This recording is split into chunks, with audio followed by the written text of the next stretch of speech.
The meeting, so if those of you who are joining the meeting could take your seats, we'll give you a little time to all get sat down.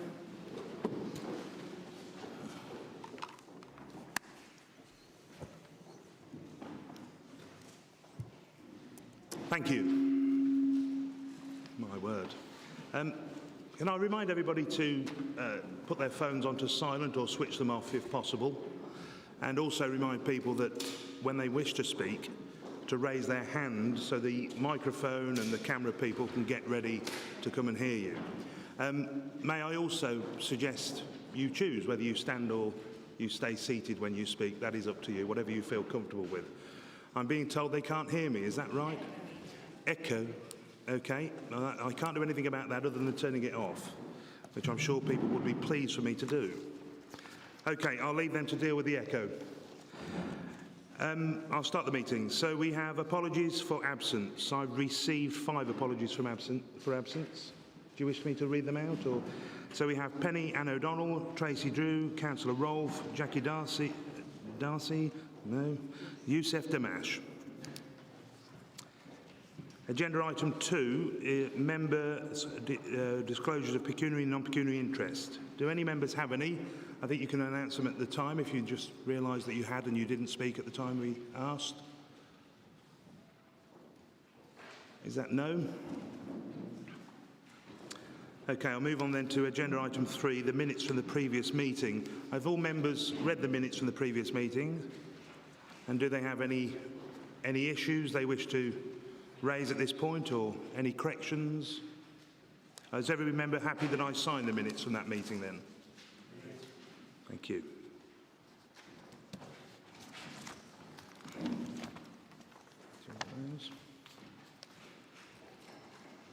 Okay, agenda item 4 is Chair's announcement. So we have a couple of announcements today, and I won't labour too long on the first announcements because I believe one of the Cabinet members is going to speak as well. But Kieran Amos has been the Chief Fire Officer of Warwickshire for just over 2 years, although apparently it says in here it feels much longer. For positive reasons, of course. That's not written by me, Kieran. Kieran has created an environment of trust and empowerment and feeling valued within the organisation, both he and his staff. Kieran is a real person, a real people person, and he has led significant cultural changes across Warwickshire Fire and Rescue Service, changing the complete look and feel of the organisation. Kieran has personally led against some challenging times that the EDI work across Warwickshire and in the partnership of Oxfordshire and Gloucestershire. Kieran has, before here, served communities in Surrey and West Sussex, and then continued serving Warwickshire and also working on national programmes, the Joint Emergency Service, and within the National Resilience Team, working on response to chemical, biological, radiation, nuclear and explosive incidents. So this place was a surprisingly easy run then, coming to Warwickshire. Kieran has built on the excellent working relationships with the wider County Council, bringing his unique style to how we work and to the board and the council and the EDI group as well. Not only has he been chair of the County Council Chief Fire Officer Group, he has added significant value across the whole of Warwickshire by being the co-chair of the Local Resilience Forum in Warwickshire. It is, however, worth noting that when Kieran first became CFO in Warwickshire, he decided to take the first 3 weeks off to get married. So, once again, someone's humour in this, not mine. We thank Kieran and wish him all the best for the future. Now, I will make a joke. There was a lot of mention of resilience there, and he's only been with us 2 years, so how bad are we? I believe the Cabinet member wishes to speak on this. Andy? Okay, thank you. Andy over here. Is Councillor Bode as well? They've got to give me these before they're too bloody wordy. Thank you, Mr. Chairman. Mr. Amos, certainly a larger-than-life character, and when he was first appointed, I thought if there was ever a fire emergency at Shire Hall, I'd be standing behind him when we went to the fire exit. So he was a great appointment. First of all, Mr. Chairman, you mentioned that he was dealing with nuclear and toxic and all sorts of hazardous substance, so it enabled him to deal with me quite well. So he's been an excellent advocate for Warwickshire Fire and Rescue, but also for the County Council as well. Certainly working with all sorts of different people to be an advocate, put this on the national stage, and certainly Warwickshire is certainly more of a national player now since Mr Amos came to Warwickshire. He's certainly shown a lot of political nous, even laughing at my jokes in meetings, so he's done a really good job, and again, providing excellent Jaffa cakes in meetings to keep the portfolio holder quiet. So again, I'm sure these experiences will stand him in good stead in whatever he decides to do next. But let's tell you what the man is. The man is, even though he's that large-in-life character, and you can see him there, you can't see anybody else, but you can see Kieran in the corner, even without my glasses. A large-in-life character, really well respected. Does a lot of things unseen, unknown. And I was slightly embarrassing on this point, so I do apologise, Kieran, I didn't pre-warn you on this. We had a nasty incident in the north of the county where a young child was seriously injured. But thanks to the great work of Warwickshire Fire and Rescue, in conjunction with West Midlands, I have to add as well, the outcome was a lot more positive than could have been. But unbeknown to his staff, Kieran in his own time actually went and visited the child at the Children's Hospital. Didn't have to do that, he didn't announce it, but it got back to his crew, it got back to the local community. So it wasn't just a job for Kieran, it's a vocation, and that's the type of person we like to see in charge of Warwickshire Fire and Rescue. A great advocate, working with the Chief Constable, who happens to be retiring at the same time as well. It must be bad that Warwickshire only loses not only its Chief Fire Officer, but the Chief Constable. But every cloud has a silver lining, so we've got new staff to come in and take us forward. And I'm sure Mr Ben Brook, who also laughs at my puns at the moment, will do an equally excellent job moving Warwickshire Fire and Rescue forward. Just like to say thank you, Kieran. You've been a great ambassador for Warwickshire. A credit to Warwickshire Fire and Rescue, and thank you for putting up with me for the last couple of years. And good luck in whatever you do. I'm sure you'll be a great success. Thank you, Councillor Crump. Councillor Bode.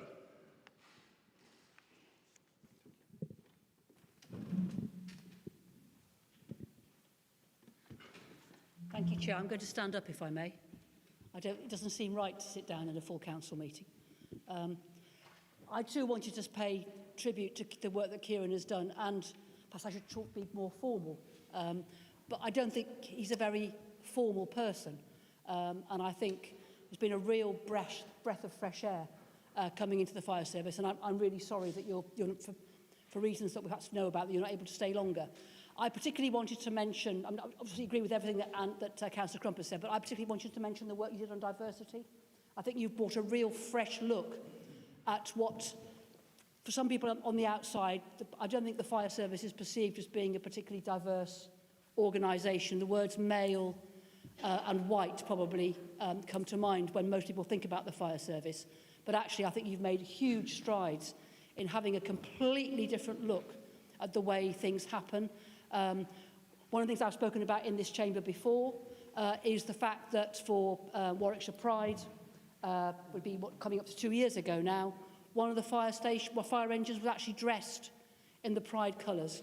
And there was a huge presence from the fire service at that event, and everybody thought it was absolutely brilliant. I thought it was brilliant, and all the people that were there thought it was brilliant. And a few years ago, something like that would never, ever have happened. So I think you brought a really, really fresh look, and you're using the trappings and the sort of physical attributes of the fire service to actually spread the messages around the county as the vehicles are travelling around. We've also seen huge change in the way that the fire service acts. Many of the new initiatives around hospital, taking people at home from hospital, visiting in the community, all those sorts of things have taken a real leap forward under Kieran's leadership. And I do hope that Ben will carry on with that really, really good work. Because the fire service is so much more than just putting out fires, isn't it? Now, I mean, when I first got elected, getting on for 30 years ago, that's what it did. But now it does so much more, and Kieran's shown us real leadership in taking a big step forward. And we will miss him hugely, and I wish him and his family all the very, very best in whatever comes next. Thank you. Thank you, Councillor Bode. Councillor Phelp.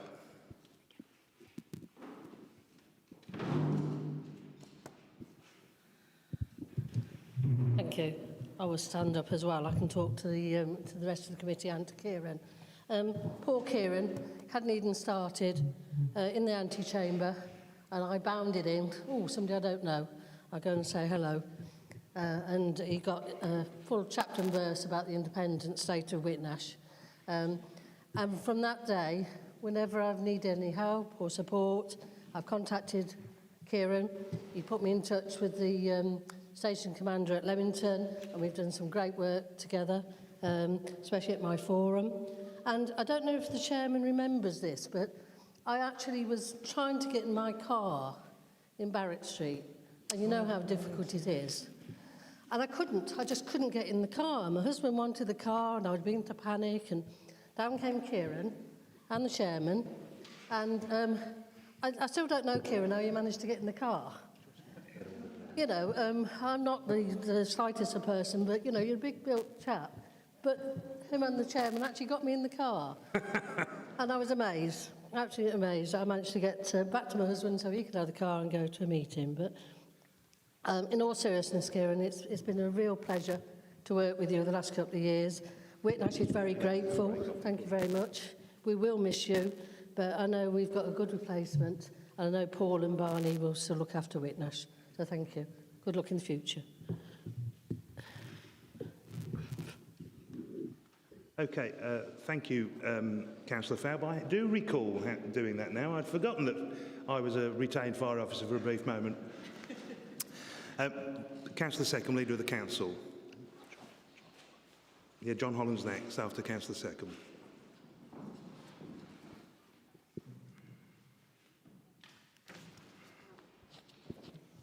Thank you very much, Chairman, for allowing me this opportunity. I have to say, Kieran, I really am very sad to see you go. You have embraced Warwickshire in your usual enthusiastic manner.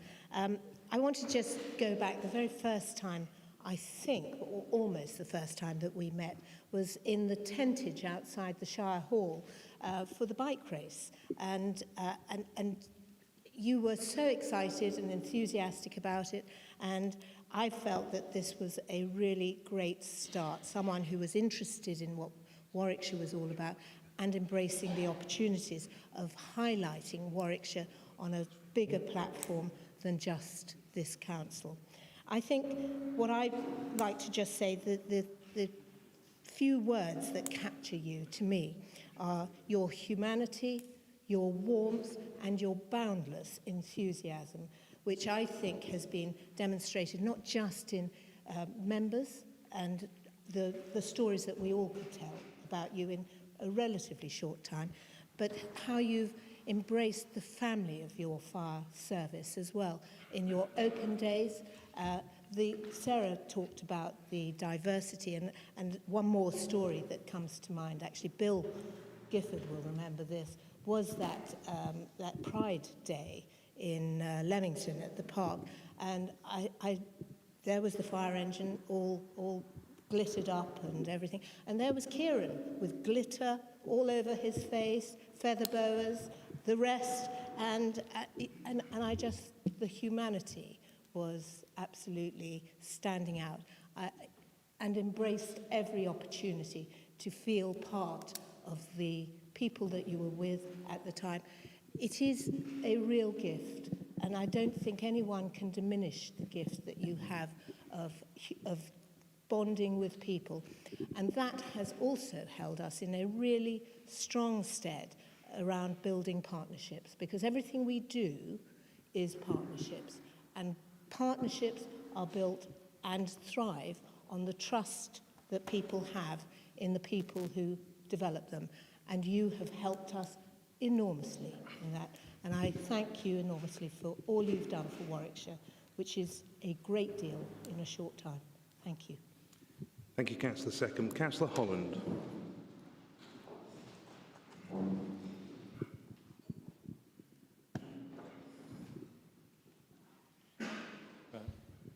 Thank you. Yes, and from the Labour group, Maggie O'Rourke was leading during your term of office, and the reports we had back were always excellent. And actually, all of the points that have been made earlier are what we were told. Excellent management of the people. The job of fire and rescue has changed. It's mainly rescue now, and sometimes can be very distressing. And it's real people that make up our staff, our firefighters. And the management of people has clearly been excellent. Clearly you will be missed, and we wish you very well in the future. Thank you, Councillor Holland. Kieran, I have just remembered one thing. We were in a meeting once, and we had a coffee break, and I said to Kieran, we were chatting, what's the greatest fire risk in this room currently? And he said, getting me out quickly in a fire. Do you remember that?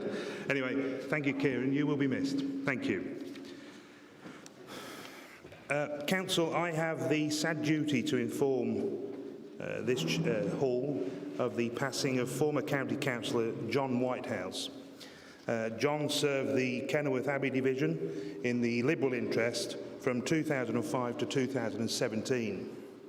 In that time, Mr Whitehouse sat on the committees of overview and scrutiny, and he was a spokesman on the Children and Young People's panel.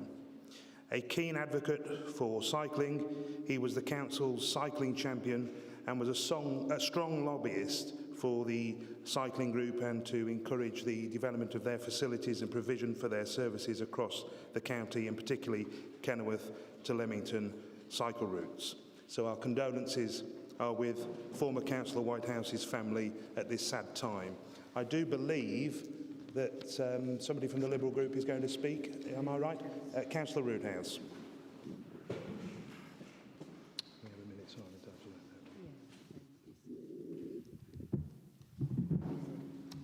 Thank you, Mr Chairman.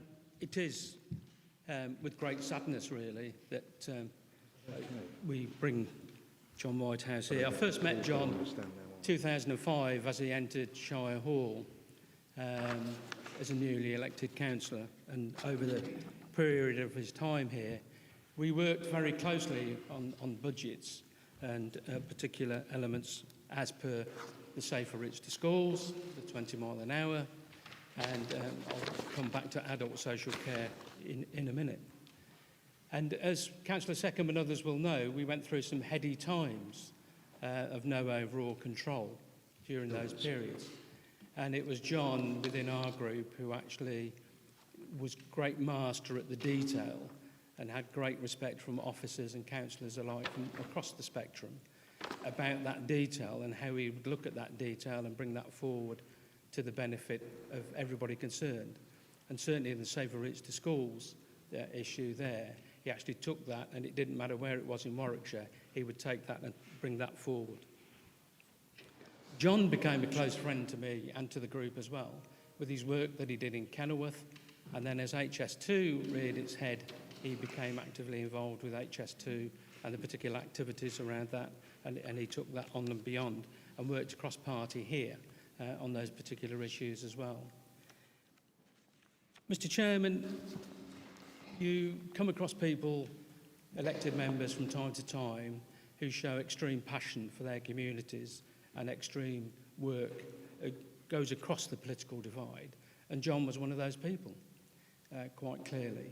And I think we all have particular memories of John, which we can hold and cherish and bring back, because there's a whole list of there. And I think my heart and our hearts go out to the family and the grandchildren as well. Mr Chairman, I come back to adult social care, and Izzy will probably remember these debates. It's as the government of the day brought in the adult social care precept, and we had some heavy discussions around what the percentages should be over the first years and going on, and whether actually you should put it on heavily at the beginning and then smooth it out, or vice versa. John had a particular view on this, as you probably remember, which was the reverse of everybody else, including the adult social care officers and the directorates and the Treasury at the same time here, around that, and even drew diagrams, and I tried to explain all this as that went through. the vote didn't go that particular way in that year. But I think that just shows the character of the man that was involved here, that the amount of work that he would put on that and bring his business acumen to that particular side of it. When he left this place, he carried on with the Liberal Democrats, working for the local party and for the community. And certainly I came across John, and in the run-up to the local county elections, we were on Zoom calls together to do about the elections going forward. So it was with great sadness that we learnt of his death quite recently on this. He'll be a great loss, not only to friends and colleagues that knew him, but also, I think, to Kenilworth and to the Kenilworth Centre and to the work that he did for the cycling championship work that he did as well. So, Mr Chairman, I so move that the Council places on record its thanks to John Whitehouse and sends its condolences to the family. Thank you, Councillor Roodhouse. I'm sure we will. Councillor Seckham.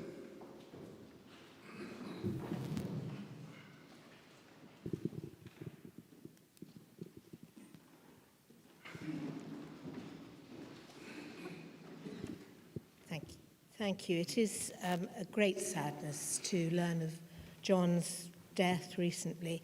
In particular, I mean, I haven't seen him for some time, but John was an evergreen character. He never changed in all the time he was here and always looked bright, eager and young.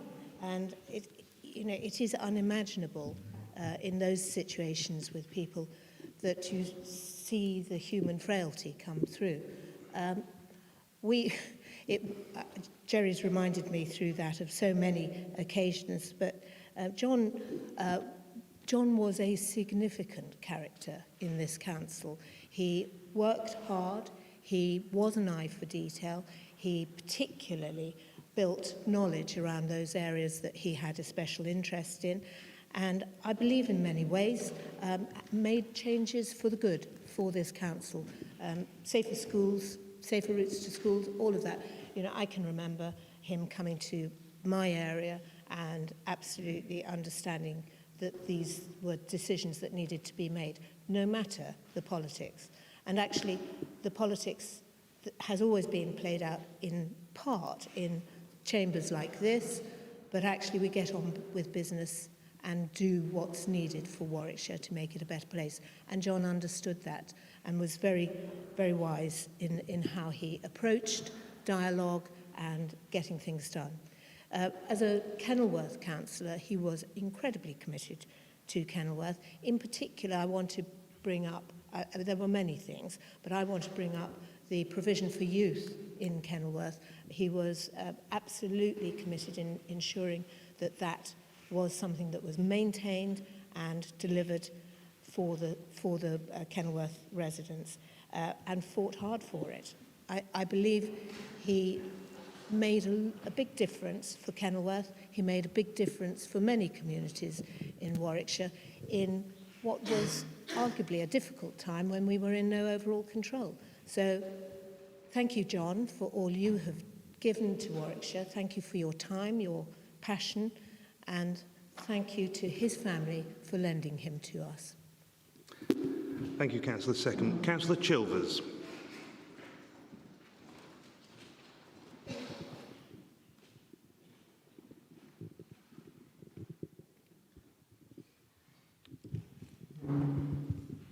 Thank you, Chair. Yes, like others, I was very upset to hear of Councillor Whitehouse's death last week. I had the privilege of sitting next to John during my first term when I first got elected on the Young People and Families Overview and Scrutiny Committee. And in those first couple of years, I think I learned more from John than from anyone else about what it was to be an effective and good councillor at Warwickshire County Council. Everyone's already mentioned his hard work to master the detail, but then also to take that detail and to marshal it for arguments that were his passion and to make good decisions. And when John stood up to speak at full council or spoke at Overview and Scrutiny, you always made sure you listened because you knew that he was going to use that knowledge he had to contribute to the debate and the decision at hand. Yes, condolences to his family, and he'll be very much missed. Thank you, Councillor Chilvers. Councillor Holland.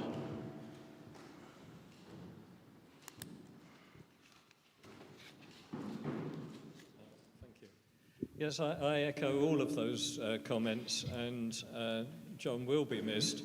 And we all have our own memories, and mine is as a member of Warwick Town Council coming to the Warwick Area Committee asking for help.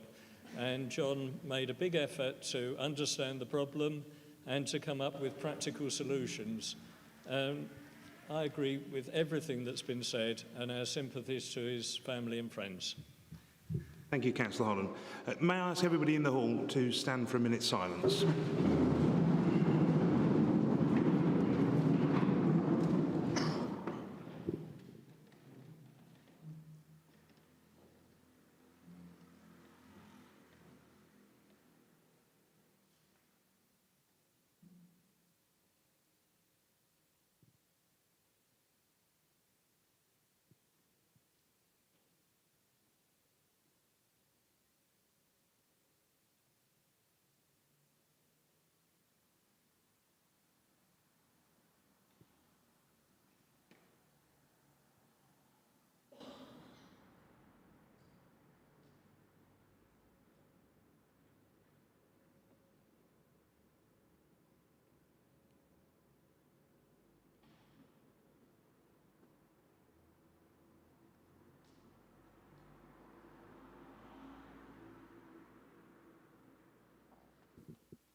Thank you.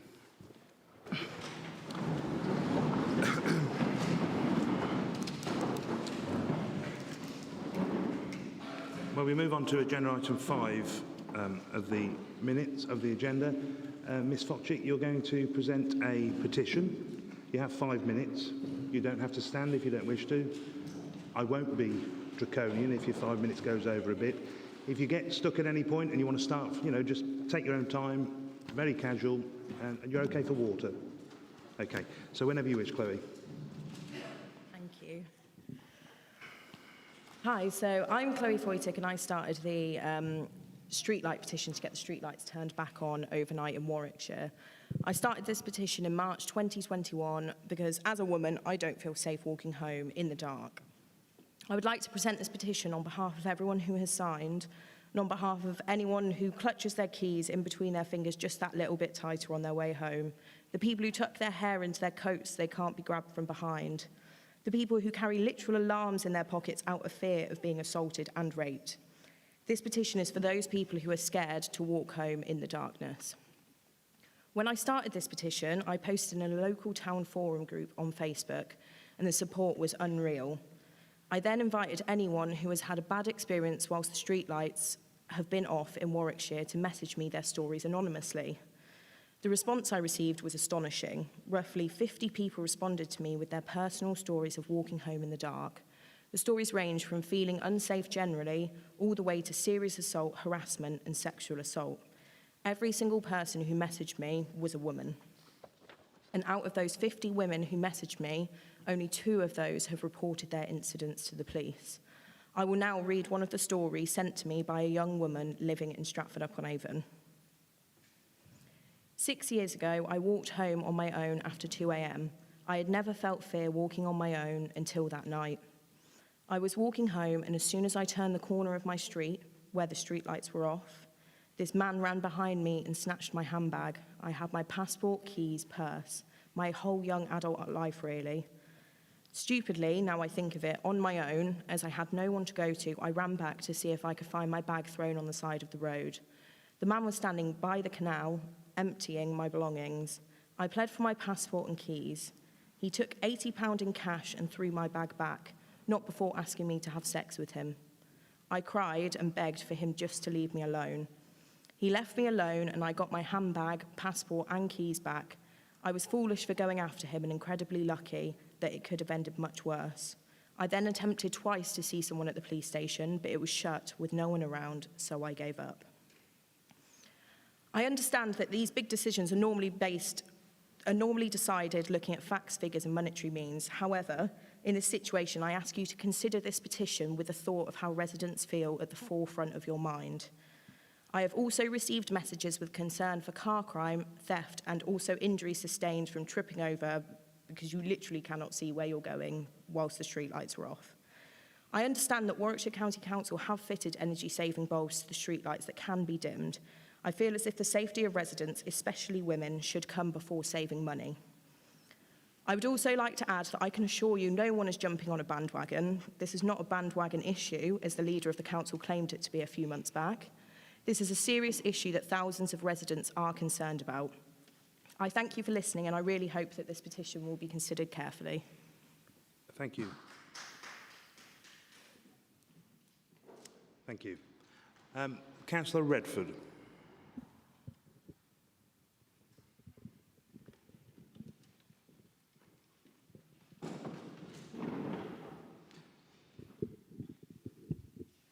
Thank you, Chairman. I would like to thank the petitioners formally and formally acknowledge the acceptance of this petition. We will consider the petition and provide a response. But I want to give an assurance that Warwickshire County Council is committed to working with partners and to ensure the safety of residents and visitors across the county. Thank you, Chairman. Thank you, Councillor Redford. Ms Fotchick, thank you. Do you want to wait for a little longer, or it's totally up to you. You can stay. It's totally up to you. So, okay. Thank you. Thank you, Councillor Redford. We'll move on now to agenda item 6. We've got no public speakers, am I right? So we'll move on to agenda item 2, the Warwickshire Recovery and Investment Fund, and I invite the Council Deputy Leader, Peter Butlin, to move the recommendations as circulated. Thank you.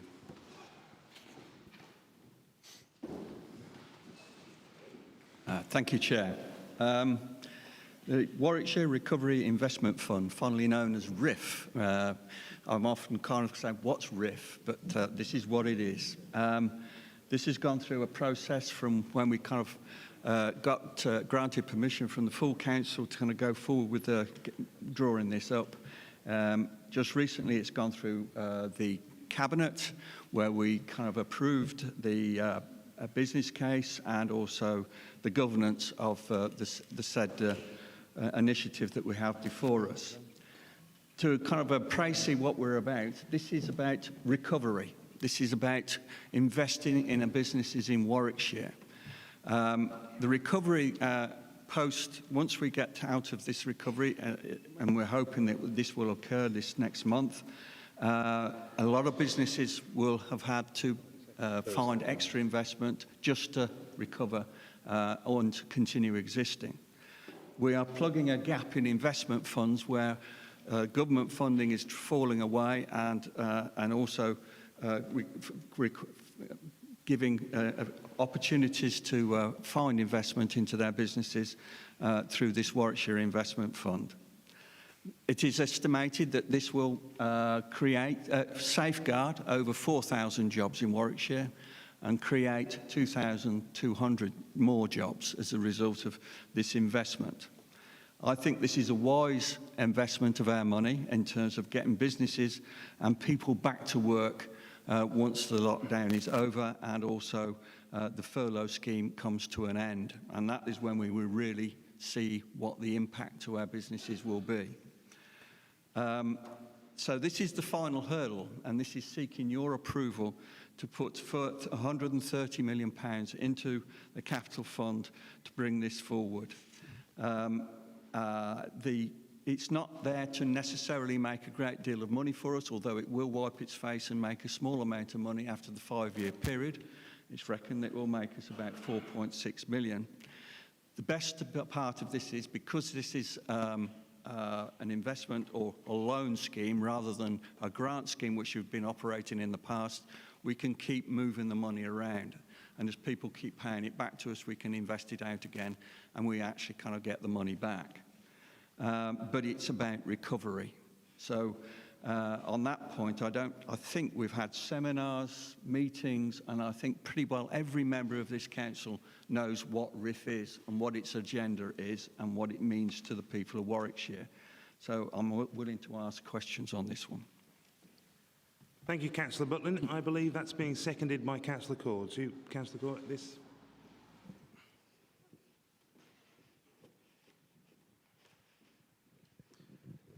There's no amendment. Thank you, Chair. I would like to second Councillor Butlin and the report before us and reserve my right to speak. Thank you. Thank you, Councillor Call. I believe we move to debate, and I believe Councillor Bode has indicated. Councillor Bode.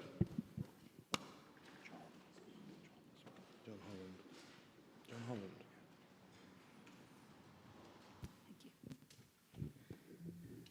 Thank you, Chair. I think this is a very exciting and forward-looking scheme. It is a huge amount of money, and having sat and looked at this in several overview and scrutiny meetings, and we had a special overview and scrutiny meeting last month to look at, not last month now, I think it was in May, to look at this. I think the safeguards are built in. Clearly, money will go out. The key thing is that the money comes back, because if the money doesn't come back, the scheme will founder, because if you look up some of the detail on page 22, page 23, it's built on the thing that the money will come back. And clearly, I know that the officers will keep a very, very close eye on that. I do think the scheme lends itself to, we have huge opportunities to actually influence what goes on in the county through this. For example, one of the things I raised at the scrutiny committee, good employment practices. I would hope that we wouldn't be lending to anybody who is not treating their staff extremely well. We have opportunities around things, for example, to do with climate change, energy use, stuff like that. We can actually make sure that the people we lend to have got the right policies around that. We can be looking at innovation. Warwickshire is a county of innovation. We are, along with Coventry, the home of the car industry.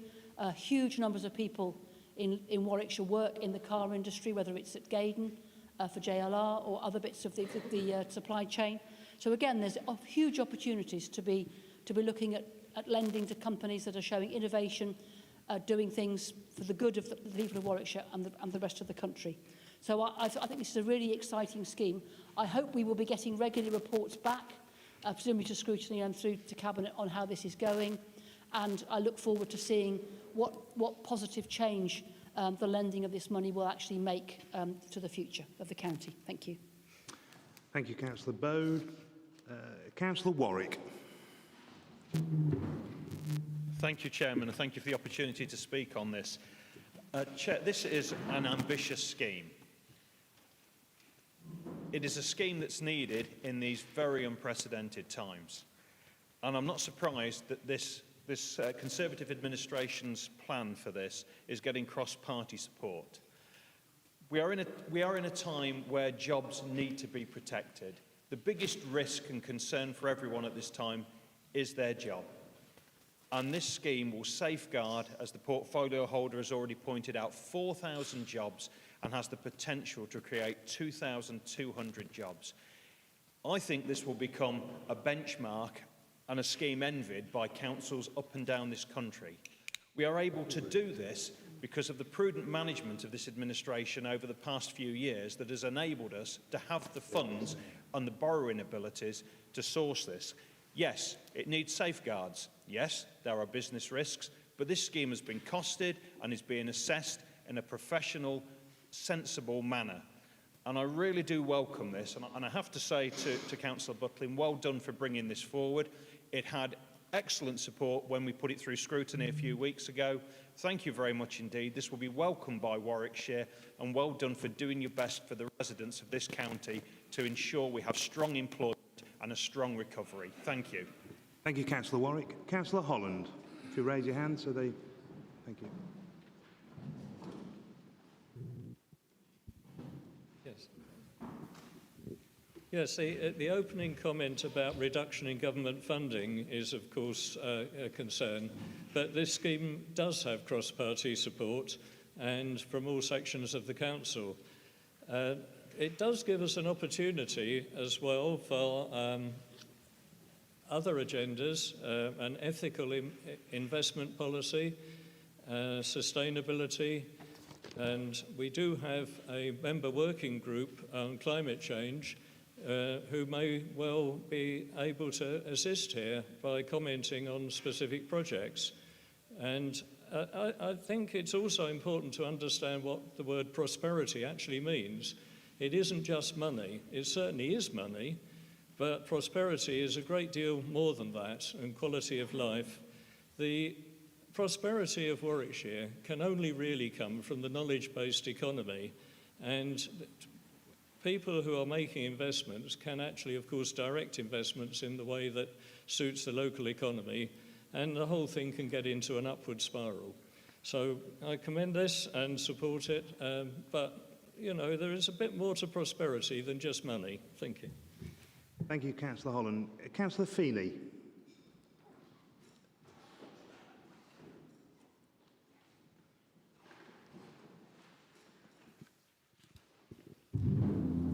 Thank you, Chair, for giving me the opportunity to participate in the debate. Like all Labour colleagues, we welcome this fund. We think it's a really positive thing for the people of Warwickshire. You know, and I know other councils in the country just down the road, Coventry, have got a similar scheme. So it's very positive that, you know, regardless of political affiliations, we all want to see our communities recover and strengthen. And I think we are starting to see some of the very small, very tiny green shoots of recovery. Many businesses have had to change their models. Many people have started operating businesses from home. And that's what really excites me, is the LCE portion of the grant. And for me, it's really key that our outreach to communities and our advertising of that part of the loan is really, is really key. We need to get out to our difficult to reach communities, to those who've got fantastic business ideas, but don't have the traditional knowledge and support to exercise them. And I'm really keen that the council push this as far as and wide as they can to all of our communities to reach all of our target groups. You know, the comment has been made about, you know, we will start to see the impacts of COVID. We're already starting to see it. We've seen in many sectors redundancies, in many of the hospitality sectors, even in the nursery sector, we've seen redundancies already. And I think we really need to reach out to those people who are already suffering and already struggling and get them as part of the recovery, not the left behinds. Thank you, Chair. Thank you, Councillor Feeney. Councillor Seckham.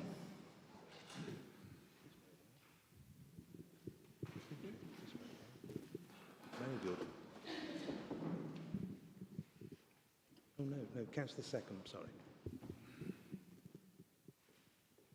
Thank you very much, Chairman, for this opportunity, and thank you to Peter and officers who have got us to this point. It's taken some time, but I think it is important to have achieved this today, and in part the reason why we have the council meeting today rather than the original date, which was a couple of weeks hence, was in order to get this particular paper up and running as quickly as possible. And you will recall this was a key part of our manifesto, and I think the important thing to recognise is that we have a considerable group in this council chamber today, and part of that is our business-friendly and commitment approach to businesses and to make Warwickshire the best place to build a business, to invest in a business and to grow. And that isn't just, as someone has once said, it isn't just about the business, because what we want is the best businesses in Warwickshire to encourage, because they have the best skills, the best ability to employ, and it builds a real thriving circle. For me, the interesting part of the last year with COVID is that there have been more patents logged in the last year than there have for many years. And we look at this as an opportunity for those to grow those opportunities, to try to really create the new businesses that we know are out there and will be needed, and trying to make Warwickshire the the place of choice. It's fantastically exciting. There are a few councils, just a few councils, that are offering a facility such as this, but I think there will be many, many more to come because we have got a great interest in what we're doing here in Warwickshire. I really commend our officers who have worked so hard on trying to get this to as early a point as we can. And on this day, when the start of the change of furlough happens, it feels entirely appropriate that Warwickshire County Council is handing to their business sector a leaf of confidence to say, we're behind you and we will be with you, and that we can give confidence to our residents that their employment may be secured. So the start and the launch of a really exciting time for Warwickshire. We have been business friendly for many years, at least as long as the last 8 years. It has been one of our key priorities, and this fully demonstrates to them that we are behind it. Our manifesto pledge is delivered, and now we will see the fruits of this investment. Thank you, Councillor Seckham. Councillor Chilvers.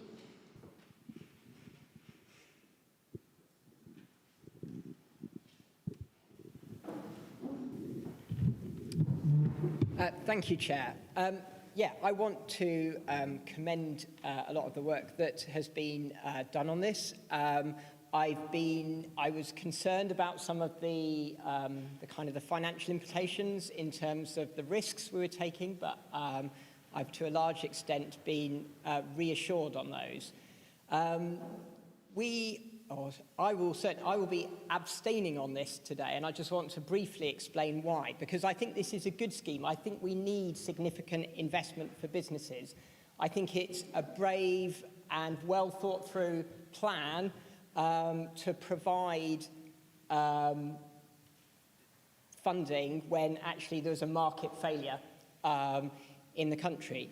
The reason I have some concerns is, as Councillor Warwick implied, the amount of money that we can borrow is not unlimited.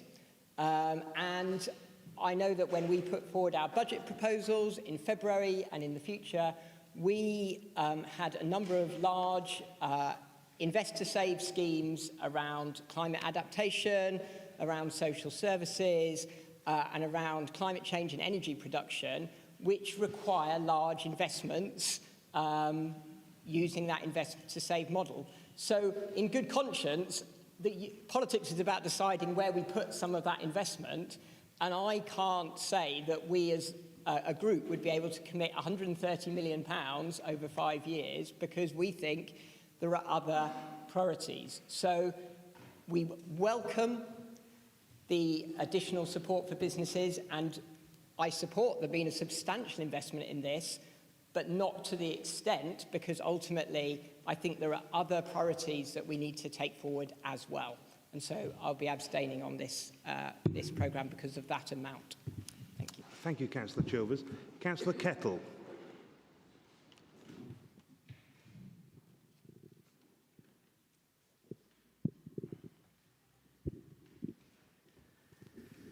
Thank you, Mr. Chairman. I absolutely welcome this programme, given we know the significant damage that has been done to the Warwickshire economy, and in particular another council's area in which I sit. I've worked for many years in funding and corporate recovery, and therefore have quite a detailed understanding of this. And one of the issues that I have come across in many times is whilst fully understanding that due diligence needs to be carried out, that the application process for businesses under stress needs to be simplified as far as possible, but also have a very rapid turnaround. And one of the great failings of the funding sector sometimes can be the speed with which they respond to businesses in crisis. And therefore, if the portfolio holder could give us that assurance, I think that would be very helpful for businesses in Warwickshire to know that we are there, able to assist rapidly. Thank you, Mr Chairman. Thank you, Councillor Kettle. Are there any other members before I move to seconders? Okay, Councillor Core.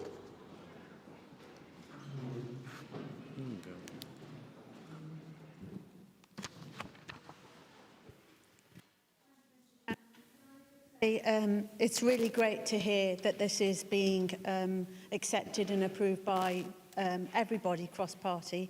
I'm sorry Councillor Chilvers feels that he needs to abstain, but this is a great, innovative and ambitious, two words that have been used today, policy that's coming before us. And personally, being in business and being in the hospitality business, I know how many businesses out there have been struggling over the last 18 months. And I've touched on innovation. What this is also doing is encouraging other businesses, new businesses that we want to be just as innovative as this policy is before us today. In addition to that, I think it's really important to say a big thank you to all the officers who have worked tirelessly to bring this policy before us today, because a lot of hours have gone into it, and I would like to place my thanks to them. And I'm very, very happy to second this report before us today. Thank you, Chair.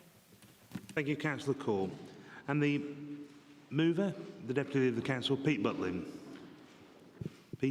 sorry, I'm a Pete, he's a Peter. Thank you, Chair. For this bit, I will stand up. Firstly, I thank everybody for your support for what is kind of a really big initiative in terms of getting kind of Warwickshire back on its feet business-wise. But it's not only just about business.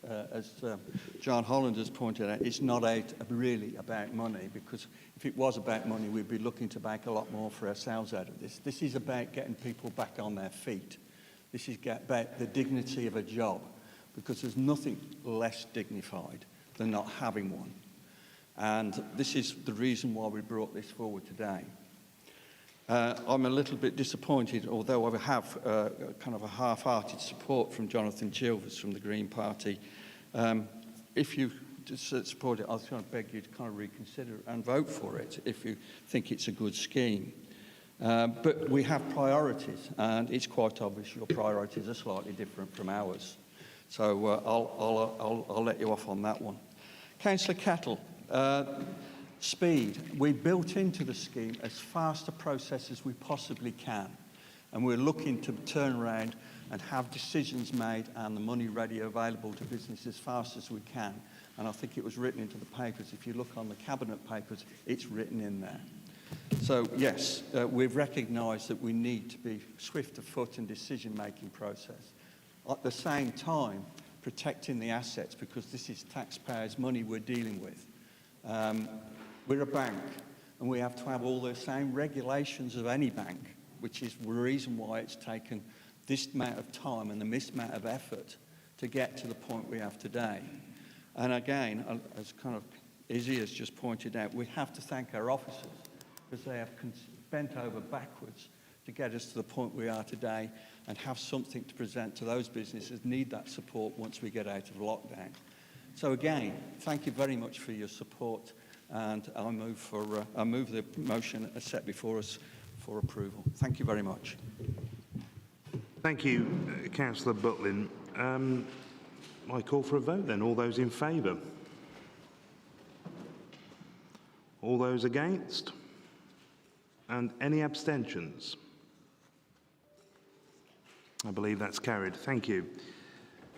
Move on to agenda item 3, Treasury Management Strategy and Investment Strategy.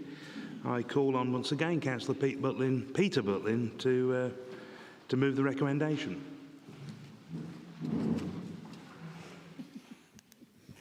Thank you. Now, this is an obvious follow-on. If you look in the previous papers, it does mention the fact that we've got to alter our investment strategy as a result of the decision that you've just made.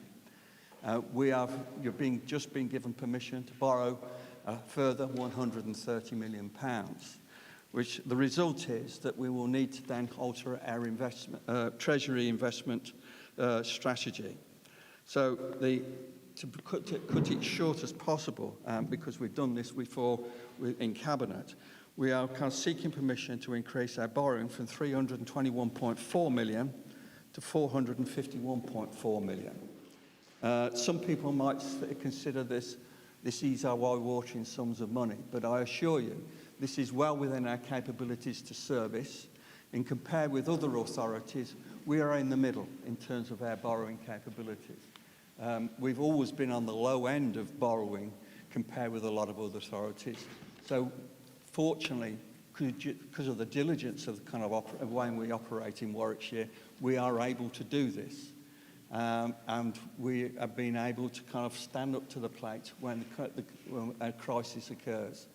And we are not stretching ourselves in any way, shape or form in our ability to do this. Don't forget also the scheme is 5 years. So after 5 years and the scheme kind of disappears, we may well have to kind of come back and have a different strategy again. So based on the fact that you've already given approval for the previous paper, I'm asking for your approval for this paper to enable us to do it and take any questions. Thank you. Thank you, Councillor Butlin. Do I receive a seconder? Councillor Call. Thank you, Chair. I'd like to second the report and reserve my right to speak. Thank you. Thanks, Councillor Call. Okay, open to debate. Any member wish to debate this?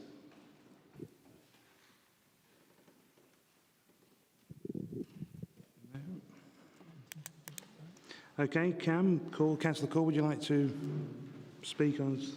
You are seconding and reserved the right. I think a lot has already been said around this, Chair, but in addition to the comments that were made by Councillor Butlin, I think this report also gives you the assurance around controls that are placed within the report, and also in order to manage the risk and mitigate risk as well. So thank you, Chair. I second the report and hope everybody will do so also. Thank you. Thank you, Councillor Call. Councillor Butlin, do you wish to speak at this point? I'll just sum up. Again, thank you everybody for your support on this one. This is Warwickshire investing in Warwickshire people, and I thank you and move for a vote. Thank you very much. Thank you, Councillor Butlin. Would members wish to vote on this? All those in favour? Any against? And any abstention? That's carried. Thank you. Okay, agenda item 4, developer improvement works. I once again ask Councillor Wallace-Redford to speak and move the recommendation as circulated.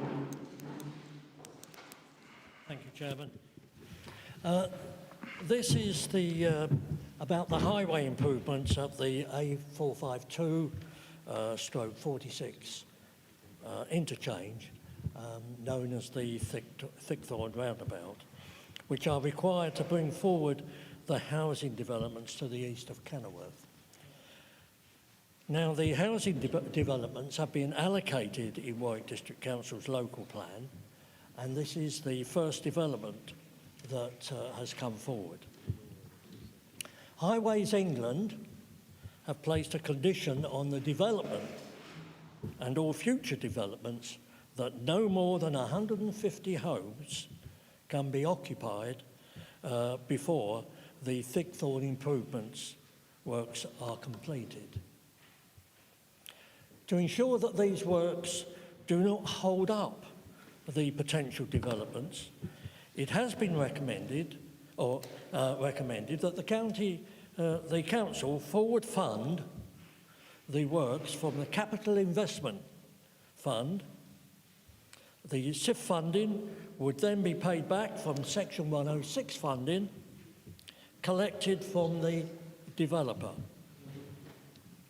Now, by choosing to develop these works as a council project, we also gain the ability to ensure that the design of the scheme and the timing of the works coincide with and integrate with the Kenilworth to Leamington cycle scheme. The report was approved by Cabinet, and we now seek council approval to include the works in the capital programme using up to 6.6 million of the capital investment fund to deliver the works over the next 2 years, with the funding subsequently being recovered through the 106 funding from the developers. Forwarding developer infrastructure works is not our normal practice, as it does place an additional financial risk on the authority. But in this case, due to the synergies with the Kenilworth to Leamington cycle scheme and significant amounts expected from 106 funding from the developments, we believe it to be a low risk and a good use of public sector resources. And can I say, Chairman, that we will only consider this where we do have the prior agreement for such a scheme with the developer. Thank you, Chairman.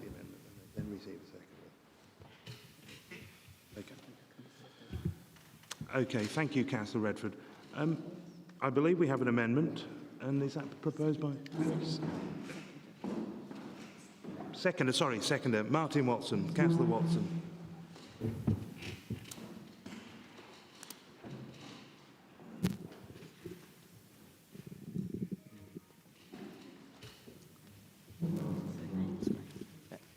Thank you, Mr. Chairman. Yes, I would like to second this report. However, I'd like to reserve my right to speak. Thank you, Councillor Watson. Now, Jonathan, I'm sorry that I was getting you ready, but I believe we have an amendment, and it's going to be proposed, I believe, by Jonathan Chilvers. So, Councillor Chilvers.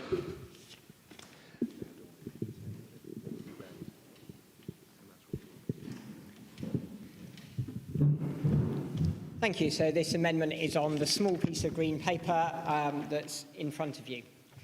So this report that's come before us today is about taking the risk on for delivering changes, I wouldn't call them all improvements, to the A46 Thickthorn roundabout just south of Kenilworth. So as Councillor Redford has said, taking on this risk gives us more control about what happens, how and when. And so often, when these schemes have been delivered, and certainly I've seen over the last few years around the south of Leamington, the walking and cycling parts of the scheme get left to the end as an add-on. It's like, oh, we know we should do something for the bikes and the pedestrians, but we'll leave it till last and let's get on with the main bit, the main event of road building. Yet our own existing Local Transport Plan 3 says that we should be prioritising these forms of active travel, not leaving them as an add-on at the end.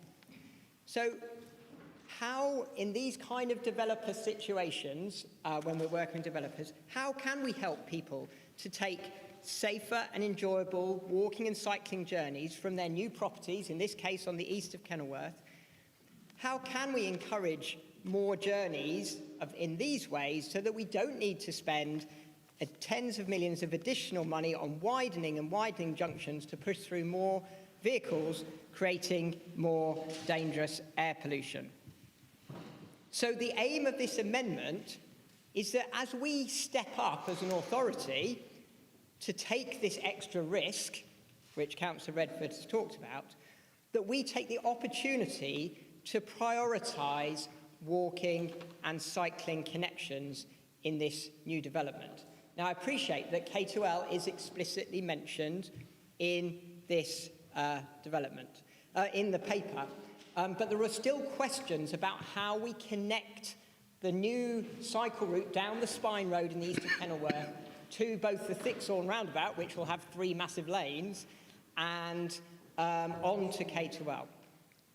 So there is enough flexibility within the formation of these Section 106 agreements to allow us to prioritise these connections. Otherwise, this amendment wouldn't have been allowed to come forward in the first place.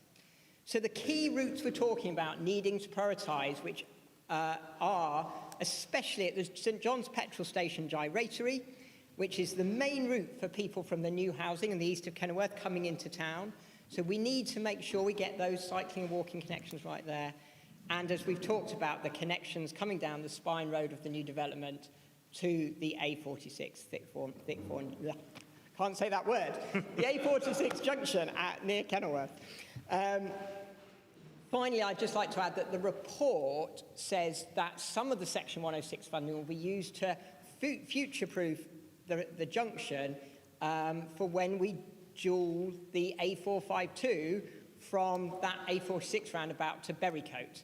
Now, I think that dualling that part of the A452 is a mad idea, and it's certainly by no means decided. Why do we want to create an extra bit of car park as people come off the A46? And so again, I would say, well, how can we reduce the number of vehicle journeys at that roundabout so we don't need to dual carriageway that junction? And so I don't want to see any of that Section 106 funding that we're talking about today go towards making that possible to happen. So that's that last line on the amendment. But the main point of this is let's use this opportunity as we take extra risk, let's use it to make sure we prioritise those works for walking and cycling journeys that as a policy, as a county, we say that that's what we want to do. Thank you very much. Thank you, Councillor Chilvers. Does that amendment receive a seconder? Councillor Roberts.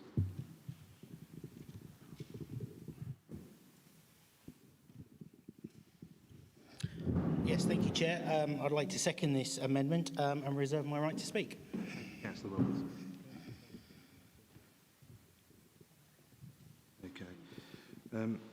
We'll move to the debate of the amendment. Any member wish to speak? I believe Councillor Bode has indicated, and then Councillor Holland. Remember, we're debating the amendment. You have it in front of you on green paper. Am I okay to start? Oh, it's not just debating the amendment then? You get chastised about that. You can debate anything, apparently. Am I okay to start? Yes, Councillor Bode. Jolly good.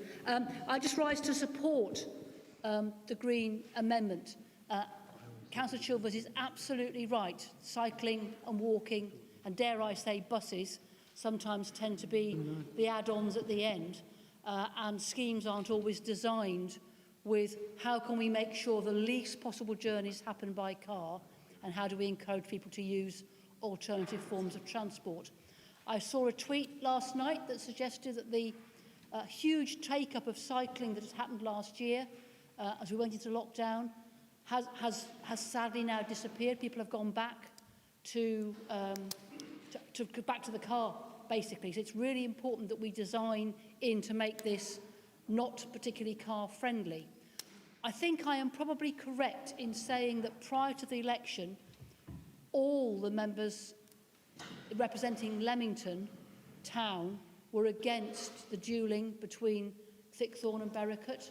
I hesitate to, now because I'm not 100% sure of the view of everybody, but I would say in the main, people were against.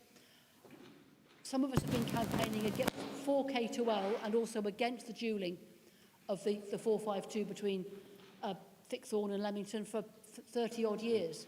And I think, as Councillor Chilvers has said, you're just making a car park, potentially. But by dualling, you're just getting people there a few seconds quicker to then sit in a traffic jam as they travel between the towns. So we absolutely support this amendment. Don't want to see the 106 being used for that dualling, but it's absolutely crucial that people are encouraged.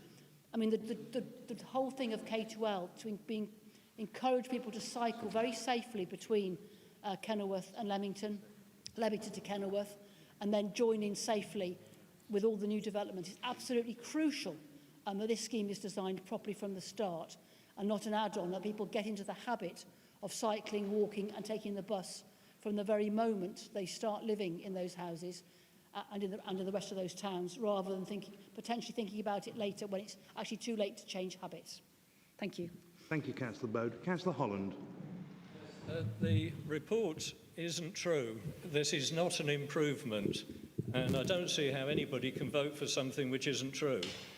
The Warwick District Council local plan was opposed unanimously by every councillor in Warwick, and I'm speaking for my Conservative colleagues as well here. And of course people have to have houses, of course they do. But the main reason we objected was because the design will give people no choice but to travel by car. The distance is too big to walk, the road's too dangerous to cycle. Stagecoach put in a 17-page objection explaining why we can't have a reasonable bus service from the new developments. And this will affect us in Warwick because it's going to put a lot more traffic on the A46, which is already overloaded. Excuse me. I think the only sensible thing is to defer this now. The reason it's coming to the council is that there is a break point here, and we can ask for a delay so that we get a more environmentally friendly design of the layout of the new houses, so that the use of cars is not necessary and that people actually have alternatives so that they can choose. I would draw a parallel here with the Stanks Island scheme, which is on the A46 at the junction of A425 and some miles south of this junction. The Stanks Island scheme isn't finished. I've got no date for completing it. The bits that are not finished are on the Highways England roundabout. The local enterprise partnership put in half the money on the basis that southbound traffic would not queue back onto the dual carriageway by having traffic lights on the roundabout end of the slip road. Not done. The 3 county councillors for Warwick were absolutely clear that our half of the money would only be on the basis of a pedestrian and cycle route from Hatton and Lapworth coming into Warwick. Not done. There's traffic lights on the exit slip road, and we have no date for doing that. Why don't we finish the scheme that has been agreed first before we start looking at something else, and in the meantime give our transport planners an opportunity to look again at the plans and see what at this late stage can actually be done to sort all this out. The amendment is tinkering around the edges. I mean, it may be an improvement, but quite frankly, we need to vote against the motion, amended or not. Thank you, Councillor Holland. Any other member wish to speak? Councillor Butlin.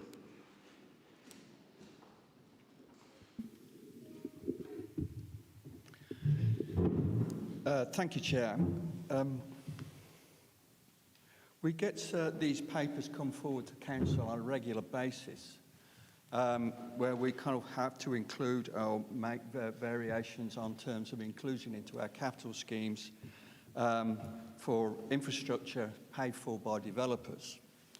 Now, I like to stick to agendas and what's on the agenda and not deviate from it, and which is what I see here. Councillor Holland is basically kind of almost saying there's no improvement. They don't have to improve. All they have to do is mitigate and make it no worse than it was before. Now, when you've got a dualling scheme, which basically means that it is not going to improve it, but it will certainly not make it worse, to not put in a dual carriage scheme would be basically kind of negligent, in my opinion.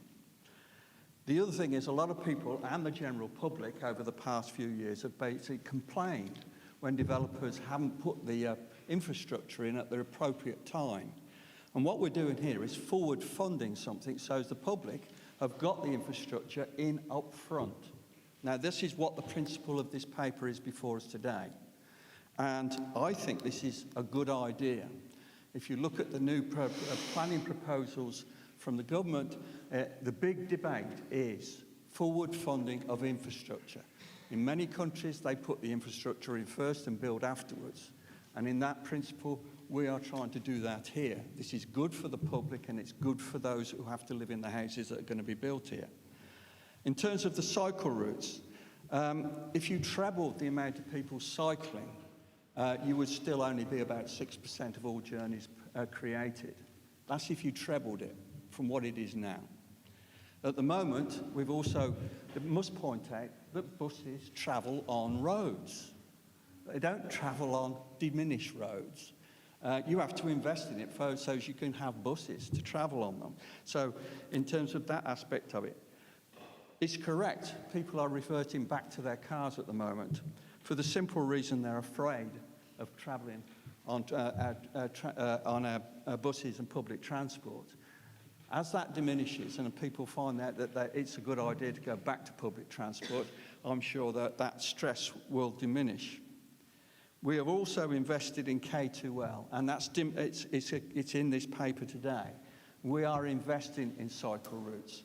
And when you consider that this is kind of 640 houses, I believe, with a further, I don't know how many thousand houses on the top of it, we need to forward think. And this is what this paper is about. It's forward thinking and forward delivery of infrastructure, and not at the kind of possible kind of a wavering from developers in the future. So I think this is good policy.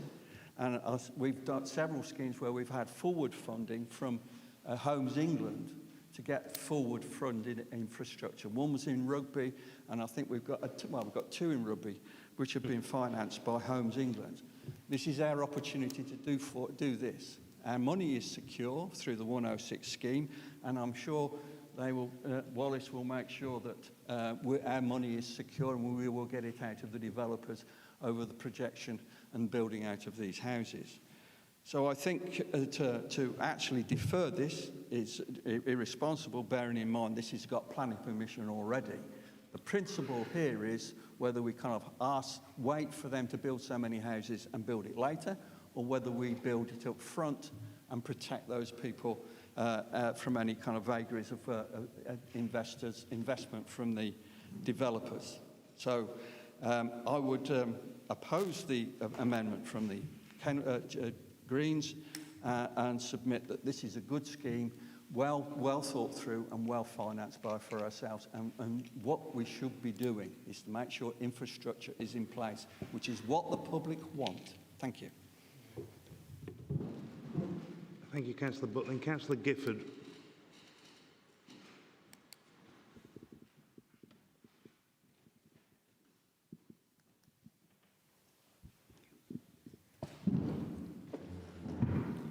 Thank you.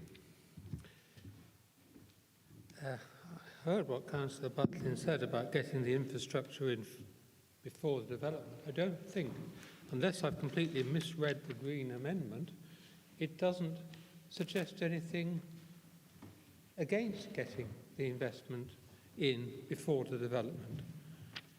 It's trying to emphasise the need to get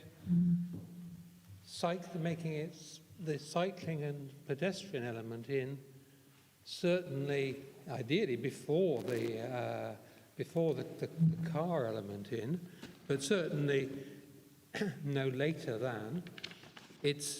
I think it's essentially a friendly amendment.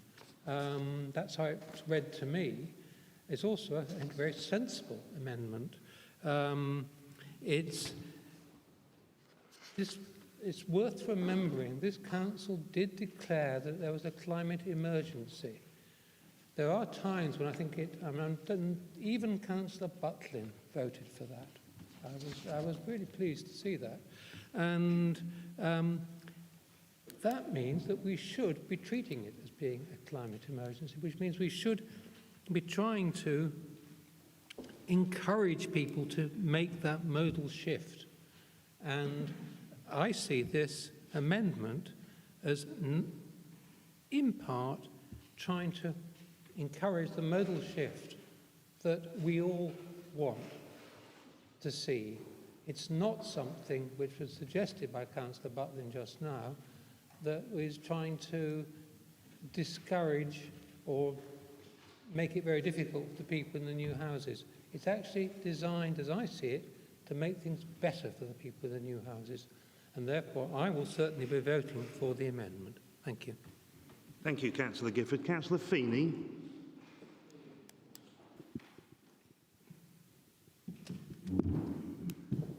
Thank you, Chair. I am concerned that the scheme Councillor Holland has referred to has not been completed.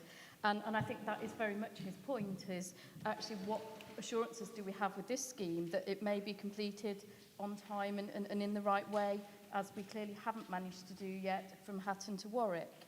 And I think Councillor Butlin therefore missed the point of what Councillor Holland's remarks were, which is what guarantees do we have when we haven't done one that we'll get two done? And I also think that there's some points in the report that give me cause for concern. At 2.5, we're not sure how much it's actually going to cost. Is it 3.3 million or is it 6.6 million? I know we've just voted through £140 million worth of borrowing, but there is a significant difference between 6.6 and 3.3 million.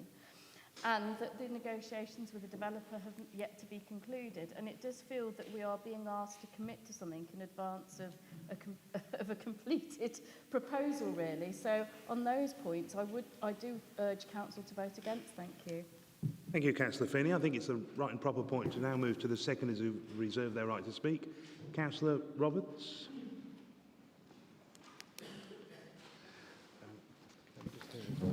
Thank you. Whilst I appreciate the mention of the connection to K2L in this recommendation, but this is about putting active travel routes at the forefront of the conversation and planning and making sure all these routes are connected to each other, which isn't the case here, especially around the St John's Gyratory. Let's take this opportunity to encourage people to cycle from the new developments in Kenilworth instead of just pushing more cars onto our roads. We do have a chance to improve here, not just to change or mitigate. When and where do better active travel routes come from if we don't start them now? Thank you, Chair. Thank you, Councillor Roberts. Councillor Watson for the seconder of the original proposal. If you please place your hand up, Councillor Watson. Thank you. Yes, thank you, Mr. Chairman. I think the issue here in the debate, and I'm really pleased that Councillor Butlin brought it back onto the original agenda item. This is really about, the original item is about making sure the infrastructure is in place as we build the houses so that we don't create the historical view of houses are built and people can't travel to and from the new homes that they've actually purchased. With regard to the K2L, we are looking at cycle routes. You know, we support cycle routes as a council, but the restriction of allowing funding for critical infrastructure work, you know, the dualling of the 452 is the bit I think that we really kind of can't support on the amendment. So I move that the original proposal is the one that I'm happy to second. Thank you, Councillor Watson. Then the mover of the amendment, Councillor Chilvers.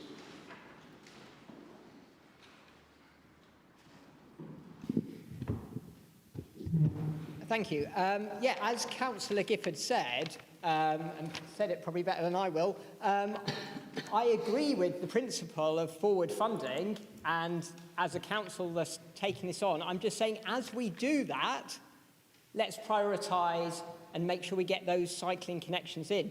Because as Councillor Butlin say, if we want to do things like triple cycling, we've got to make sure that the routes are connected. I've been through far too many cycling routes that there's a lovely route over here and there's a lovely route over here, but you can't get between the two things. And so that is what this amendment is talking about.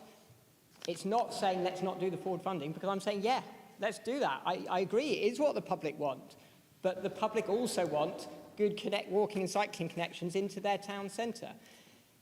Now, both Councillor Butlin and Councillor Watson mentioned that about the A452 to Berwickshire. Now, we've clearly got a disagreement on that, but I'm happy to save that for another day. So, I would be happy to remove that last sentence of the amendment, if that's the bit you've got a problem with, and let's just and let's all just treat the rest as a friendly amendment and vote it through, because I think from what we've said, we all agree on the rest of it. The bit that we disagree is that last sentence. So I'm happy to remove that last sentence if you're happy to take on the rest of the amendment. Okay, well, that's above my pay grade, but if we move on to the final mover of the original amendment, the succinct Councillor Redford, I'm sure that they can decide on what you've proposed is a goer or not, Jonathan, and I'll just sit here and play with this medallion. Thank you, Chairman. We do not accept the amendment, the Green Amendment. Okay. They don't accept the Green Amendment. Okay. Nice try, Jonathan, but we're moving to the votes. So we'll move... that wasn't your right to reply, Wallace. I thought you took my succinct, Councillor Redford, to heart. Oh, I didn't... So do you wish to... That was my right of reply. No, you can now reply, Councillor Redford. I will be brief under the circumstances. Chairman, I think some people have forgotten that this is about a particular investment in a particular planning application development. It's about Thickthorn. It's about trying to mitigate the increased traffic onto the on the A46. It is an opportunity with cautious, application about future operations on this type of funding. And we will do so. We will make sure that the funding, the 106 funding, is there and agreed by the developer. And I move the recommendation, Chairman. Thank you, Councillor Redford. So we move to the vote on the amendment.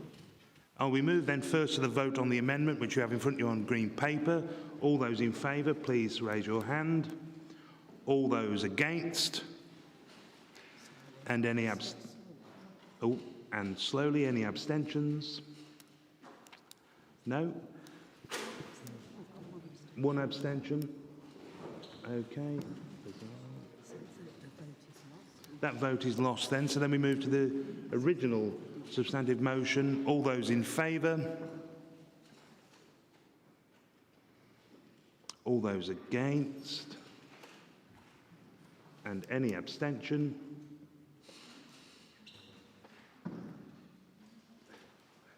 Okay. So that's carried. Thank you all. We'll move then on to agenda item 5, the appointment of proper person. I invite Councillor Andy Jens to speak.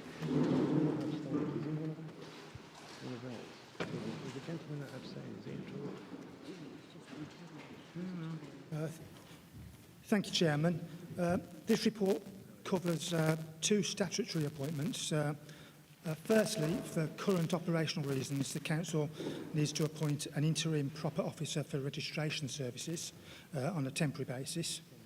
And the most appropriate member of staff to cover this role, due to their considerable experience and knowledge in this area, would be the service manager in business and customer services, who is responsible for registration services.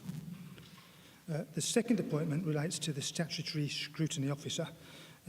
Following a service restructure within legal and democratic services, consideration has been given to the most appropriate officer to be designated as the scrutiny officer.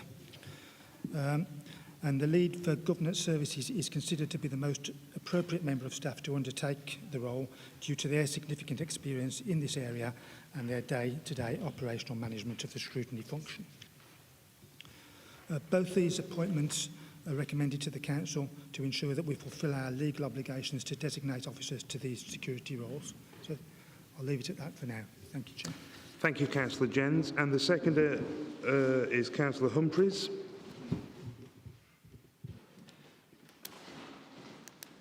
There's no amendments, is there? Thank you, Chair. I have much pleasure in seconding that proposal by Councillor Andy Jens. Thank you. And reserving your reserve my right to speak. Thank you, Councillor Humphreys. Okay, anybody else? There's nothing else, so we move to the debate. Any member wish to debate this agenda item? Okay, so then we move back to the seconder, who reserved his right to speak. Councillor Humphreys, do you wish to say anything at this point? Chair, I have nothing more to add. Thank you, Councillor Humphreys. And then Andy Jens, the mover of the recommendation. I wish they'd wake up with a bloody microphone. Thank you. Thank you, Chair. I'm glad to see that this appears to have cross-party support. As I say, they are statutory appointments that we do need to make, so I don't think there's any more to add than that. I move the recommendation as printed. Thank you. Okay, we'll move to the vote and see whether your prediction of cross-party support is an accurate one. All those in favour? Oh my word, Andy, what are the lottery numbers today? Anybody against? Any abstentions? Okay, that's fine. Agenda item 6, the appointment to the Horton Joint Health Overview and Scrutiny Committee. Councillor Margaret Bell to move this recommendation.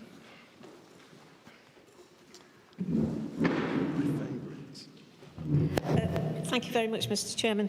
The Horton Joint Health Overview and Scrutiny Committee was formed in 2018 following a recommendation from the Secretary of State. And whilst the Horton General Hospital is in Oxfordshire, it is used by a number of Warwickshire residents. And therefore, we have and continue to have an invite to have a representation of one person on that committee. Initially, this joint HOSC was focused on the issue of consultant-led obstetric services. However, going forward, it has been agreed that this committee will look in general at the future of this facility. And in the past, we have been represented by Councillor Wallace Redford in his role as chair of our Adult Social Care and Health Overview and Scrutiny Committee.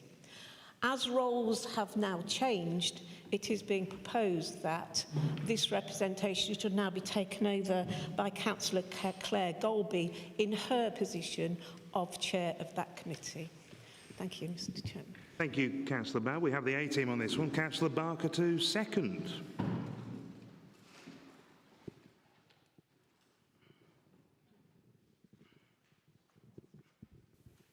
I have great pleasure in seconding Councillor Golby and reserve my right to speak. Okay, there are no amendments that I know of. Any member wish to speak on this? Okay, so we go to Joe Barker, who reserves the right to speak on this. Thank you. I'll keep this pretty brief. Councillors Mills, Kettle, Seckham and I all have residents who use the Horton Hospital. And so for us in that side of the district, it's a really important place for our healthcare. Indeed, as I always say on these occasions, I was born there at the Horton, as was my son, so it is a place I hold extremely dear. And on the four occasions that the Horton General Hospital has been under threat, I have been involved in the campaign. So it's really, really vital for us that we have someone on that HOSC, and I'm absolutely delighted that Councillor Golby is going to do so. Okay, thank you, Councillor Barker. Councillor Bell.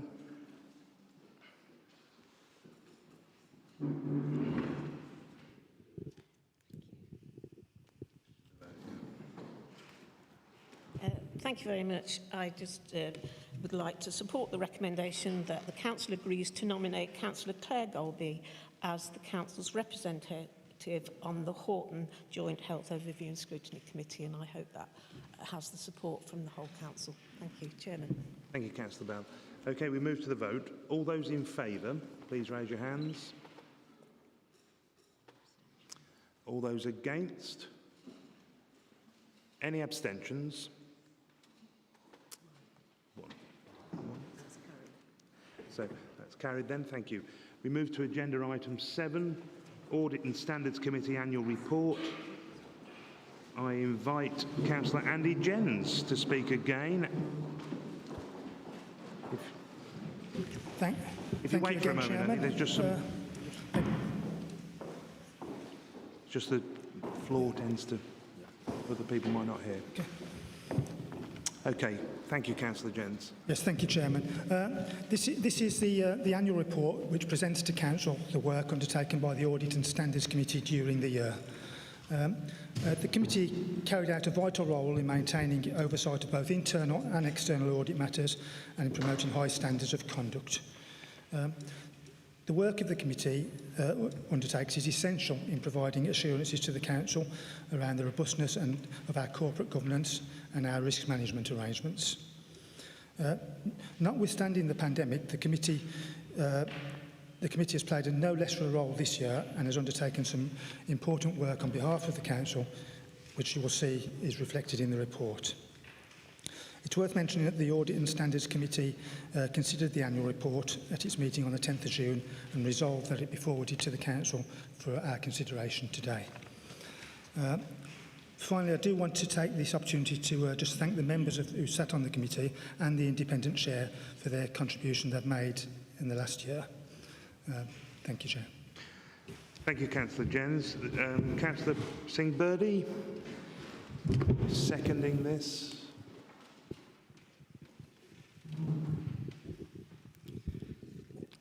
Thank you, Chair. I'm happy to second the proposal and reserve my right to speak. Thank you. Thank you.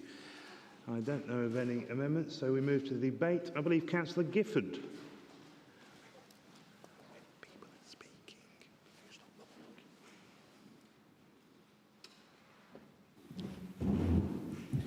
Yes, I think it's appropriate to point out that we don't at the moment have a vice chair for this committee. And I know that our independent member and chair, John Bridgman, is concerned at the lack of a vice chair.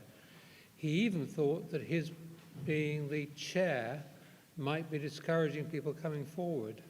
And I have to say, I find him an excellent chair of the committee. He is demanding of us, he's demanding of the officers, and he keeps the time. He's an exemplar of how someone should chair a committee. I would be very sad if he was to leave.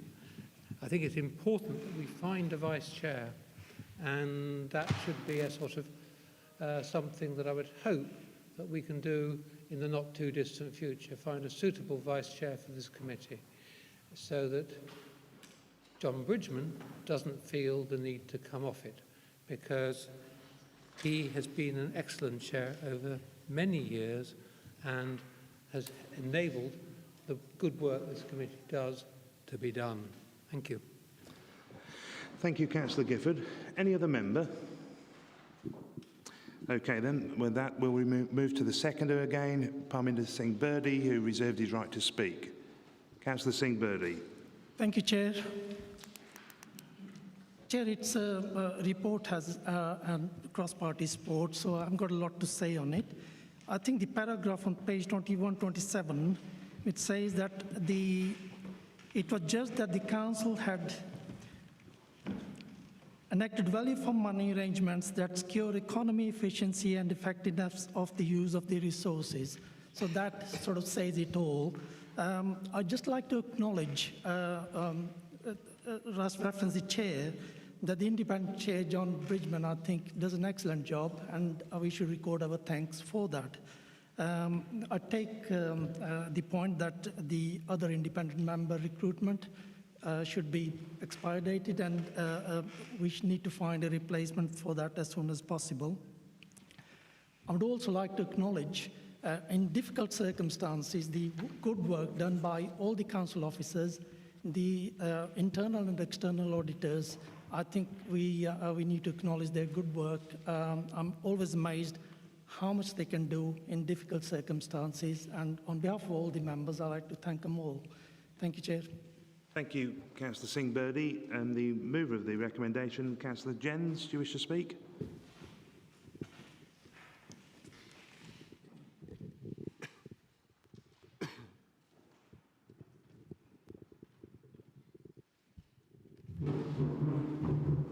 Thank you, Chair.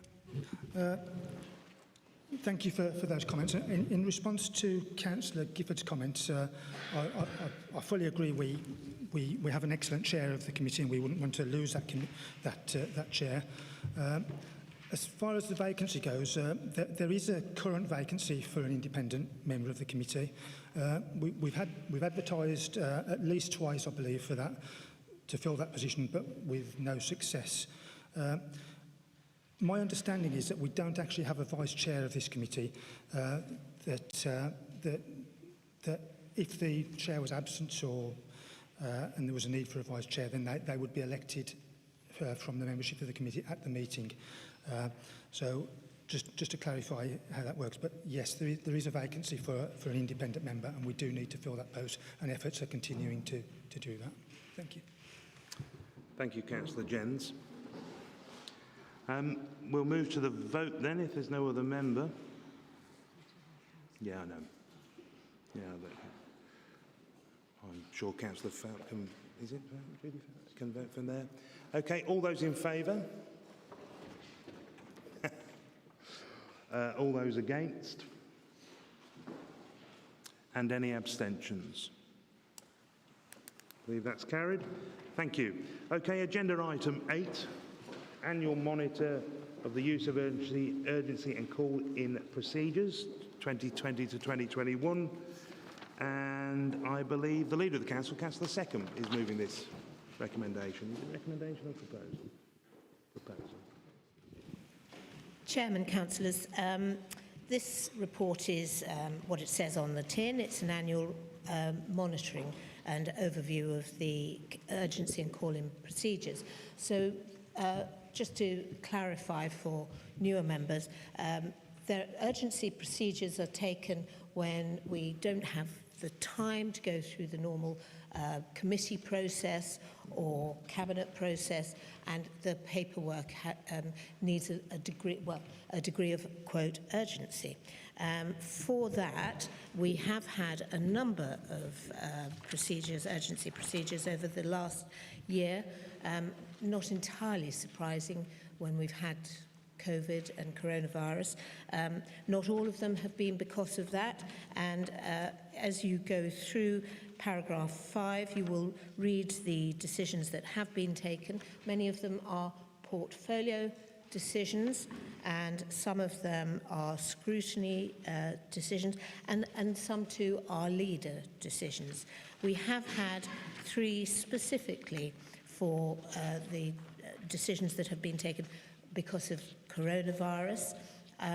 I don't especially wish to go through every single one of them, but I'm happy to pick up any questions or any comments that are made, and I will be interested in points that members bring forward. Thank you, Chairman. Thank you, Councillor Seckham. Councillor Humphreys, I believe you're seconding this.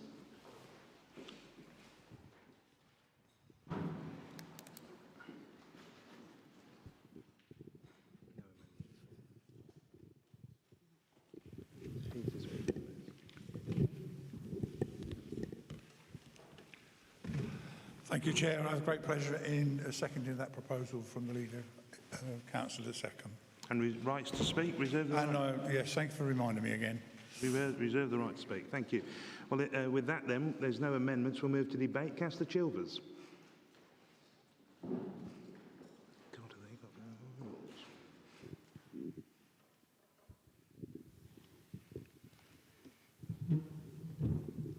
Thank you, Chair.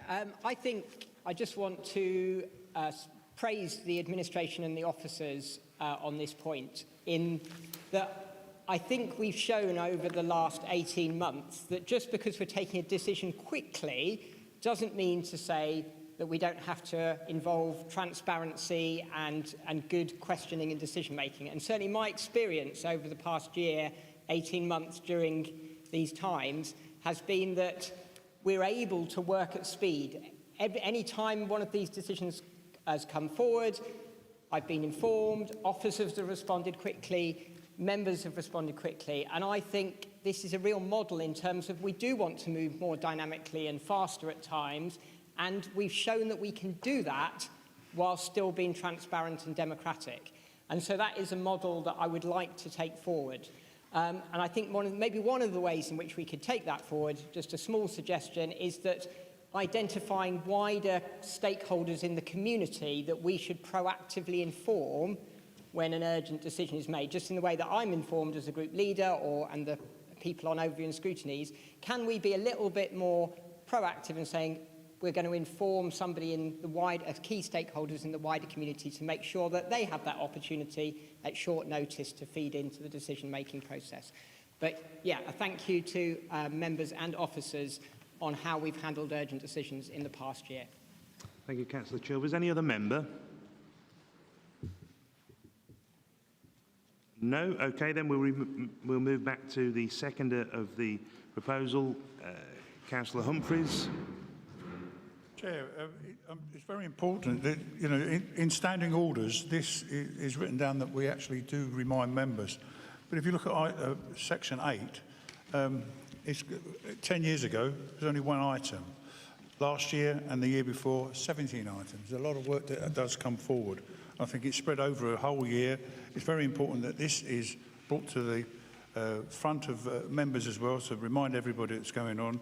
And I'm happy that we members look at the content of the report and that recommendation as written. Thank you. Thank you, Councillor Humphreys. Councillor Seckham.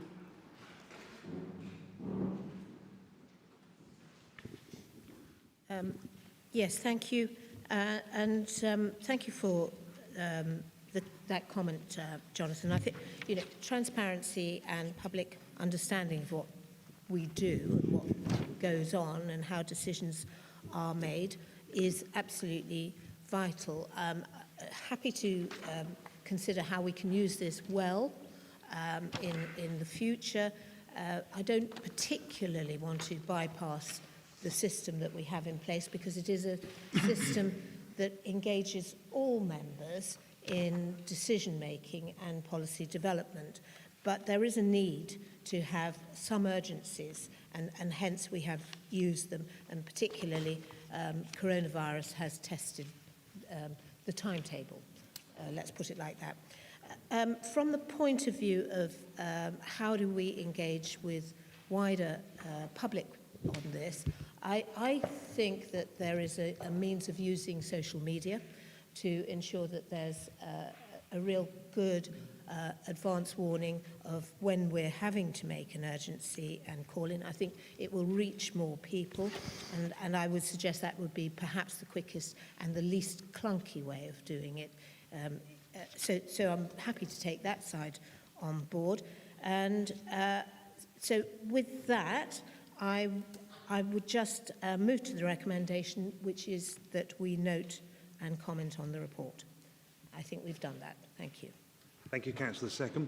OK, then if members would like to move to the vote on this proposal recommendation, whichever you want to call it, all those in favour?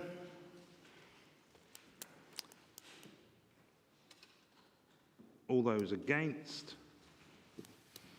And any abstentions? I believe that's carried. OK, members, we'll move on to agenda item 9, overview and scrutiny report. And I believe that's a record. We've been here an hour and 3/4 and Councillor Golby's about to speak. So, Councillor Golby.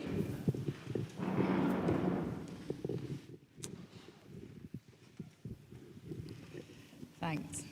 Thanks for pointing that out, Chair. Really appreciate it. I didn't think you'd mind. No. All taken in the way it was intended. So, to present this item, I'm very mindful of the fact that we've got a lot of new people in the room, and also we do have a lot of people actually watching at home these days because we do broadcast live. So scrutiny is a key function in the operation of this council. As the agenda item states, the report includes the achievements of overview and scrutiny committees and demonstrates where the scrutiny function has added value to this organisation that we all represent. These things can range from commissioning who looks after your granny and how well they do it, through the Adult Social Care and Health Scrutiny Committee, to provision of public services in relation to education and skills for the young children and young people in our communities, to how safe your school run is, to actually get them to the place of education through the community's OSC. We've had reports on HS2. We've had involvement in the reconfiguration of stroke services throughout Coventry and Warwickshire, so it extends beyond our borders. And we do have, through things like that, a tangible influence on people's lives, particularly with the stroke services where we were involved in reconfiguration, which will save people's lives. So it is a very, very important role. Yesterday, I chaired the first Adult Social Care and Health OSC of this new municipal year, and I think it's fair to say that some of the people that were on the committee were quite surprised at what we will actually be looking at. One of the work streams alone has a cost to this council of around £200 million. So it's not just high-level, airy-fairy stuff. We do get into the nitty-gritty of how things work, and some of it is significant pieces of work too. Last year was one of the most testing times we faced in this council, without a doubt. COVID brought so many challenges, not only health, but in a complete change of the working practices of how we deliver services to residents and how we operate ourselves as committee members. We had to be involved in a rapid change of working practices, and I have to say that was supported brilliantly by our officers. And I need to take the opportunity now to say thank you to those officers who did go over and above to make sure that the functions of our business stayed on track and in line with the government legislation that we had to adhere to. I'd personally like to say thank you to Isabel Morehouse, who was a big help to me. And I don't think the officers get recognised enough, but they do a lot of work behind the scenes. So again, thank you, Isabel. You know, always on the end of a Teams chat when I needed her, bless her. So the important thing to note about these reports that are in front of us today, they are backward-looking. However, they do contain a good degree of information that new members can carry forward with them to understand what the expectations are of scrutiny going forwards. So, as they are backward-looking, I would just like to move the recommendation that's printed to note the reports, but I would recommend that all new members do actually take a good look at these reports that are contained and try and absorb some of the information and use it going forwards. Thank you, Chair. Thank you, Councillor Golby. Seconder is Councillor Warwick.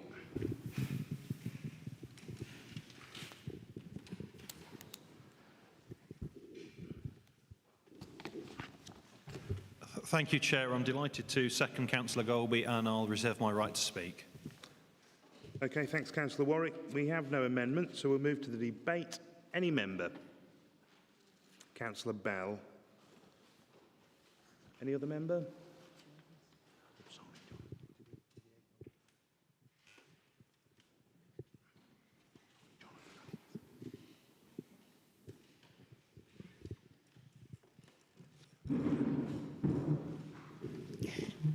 Thank you very much, Chairman. In the absence of Councillor Damash, I would like to speak on behalf of the Children and Young People's Overview and Scrutiny Committee, and I want to start by thanking him for his excellent chairing of this committee, which has been great through the whole year. And I was very pleased to be a member of this committee, and it focused on a number of significant issues. For example, the educational outcomes across the county. And whilst generally speaking they are good, we have some pockets of concern that have been concerned for a while, and these have been heavily scrutinised by this committee, and that's been very welcome, and I'm sure it will continue into the future. It's very important that all the children across Warwickshire get the best start through their education. It's also been the host, if you like, of the SEND Task and Finish group. Now, the new SEND strategy, that's for those new members, sorry, Special Educational Needs and Disability for children in that category. We have developed a new strategy, and the Task and Finish group looked at that strategy and commented as appropriate. As a result of this committee, we also had the Educational Sufficiency Strategy, which is going to be looked at further as we go forward. The highlight of this committee is always when we get young people with experience of care come to talk to us. And that happens at least once a year. And this year, we had young people with experience of care talking to us about the House project, which is a part of our plan for children leaving care. These young people are, without exception, are articulate, analytical, frank, very honest, and have got very strong views and lots of ideas, and it's always a delight to listen to them. And this particular project is a great success, which I hope will be spread further across the county. So it's been a really good year for this committee. I've been delighted to be a member of it. It's a very good example of how scrutiny can work and does work across this county. So congratulations to Councillor Damesh, and I've been very pleased to be a member of his committee. Thank you. Thank you, Councillor Bell. Councillor Chilvers. Thank you, Chair. And yeah, also to say thank you for Councillor Damesh. I've sat on the Children's Committee for, well, the last 8 years with Councillor Damesh as Chair for the last 4. And I think that there are so many, the risk of overviewing scrutiny is you end up trying to do 20 things and you do none of them well. And I think under Councillor Damesh, we've made some progress in terms of trying to narrow that focus down so we look at a smaller number of issues but look at them thoroughly and well. And I think the SEND task group is a good example. And also, I say every year at this place, let's get more people in from outside because they are always the highlights. And they bring a different perspective from the kind of that ground up of people experiencing services. So yes, please let's continue to have more of that across all the committees. And I'd probably say I'd like to see us go, I know we're going to be reviewing scrutiny, that review's already happened, and I'd like to see more of that kind of really narrowing down our focus and using those briefing sessions on Microsoft Teams for when it's briefing and information, so that we're not wasting our time together doing briefings and really being really kind of crunchy and getting down to those specific recommendations when we're together as an Overview and Scrutiny Committee. So I hope we can continue that trend through the process as we review Overview and Scrutiny in the coming months. Thank you, Councillor Chilvers. Any other member? Councillor Kettle.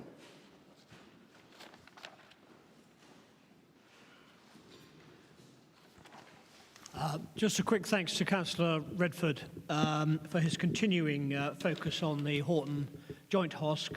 For those of us who represent wards in the south, as Councillor Barker made the point earlier on, the significant changes that were initially proposed for the Horton would clearly have had an impact on our residents, even though it was outside the county.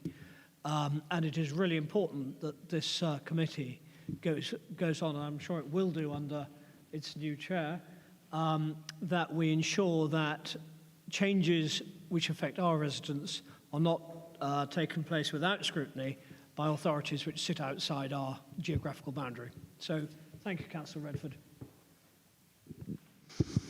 Thank you, Councillor Kettle. Any other member? OK, well, we move to the seconders who reserve their right to speak. Councillor Golby. If you put your hand up now. Oh, no, is it Warwick? No, Councillor Warwick, sorry. I just wanted to hear you speak again, Claire. I'm terribly sorry. Thank you, Chairman. I know I'm easy to overlook, so thanks for that. Yes, scrutiny, it's a vital part of what we do as a council. There was an old term that was bandied around years ago about critical friend, and I always liked that term. I think it sums up scrutiny really well. It's looking at what we're doing well and embedding that practice, and it's looking at what we're doing not so well and how we can improve it and make things better. And there's a heck of a lot to learn as well when officers come and present to us at scrutiny. It's fascinating to get a really in-depth insight into what's being done and what they're doing. And you can interact and learn from them about what we can do to work with them, because it's about a partnership, how we run the council. And I think it really does add massive value to the council, if done properly, to have good scrutiny. Coming to my panel, the Resources and Fire and Rescue and Overview Scrutiny Committee, I've really enjoyed the last 12 months. We've gone through a lot, and as you can imagine, one of the key areas we've focused on is COVID and the recovery from that and the impact it's had. And I don't know if the lady behind me, Councillor Core, had some sort of insight, but 6 weeks before COVID hit us, she rolled out one of the most innovative digital programmes that we've seen. And that has really served us well through the COVID crisis, because we've been able to be flexible enough, both as councillors and officers, to work remotely and be involved and make sure that the work of this council carries on and make sure that our involvement and good scrutiny continues. And I would like to thank everyone on my panel who worked so hard last year, my Vice Chairman, Councillor Singh Birdie, the spokespersons who, Councillor Bode and Councillor O'Rourke and Councillor Falp over there, all of which were extremely supportive and flexible with the changing demands during the year. And obviously, John Cole, our Democratic Services Officer who supported my panel, absolutely fantastic. Thank you, John. We couldn't do it without you. So I also have to say, Fire and Rescue and Kieran Amos, it's going to be a shame to lose you, Kieran. You've been fantastic. And your team last year, like the council officers, so adaptive, so supportive, so reactive. It's just been fantastic to see that and work through the scrutiny process with you and see how we can all help to make things work. So, Kieran, thank you. We are really going to miss you. I'm sure you're leaving the fire service in safe hands. Thank you for all you've done. So I am absolutely delighted to second this very important motion, and I hope we're going to get a unanimous support for our scrutiny process today. Thank you very much, Chair. Councillor Golby.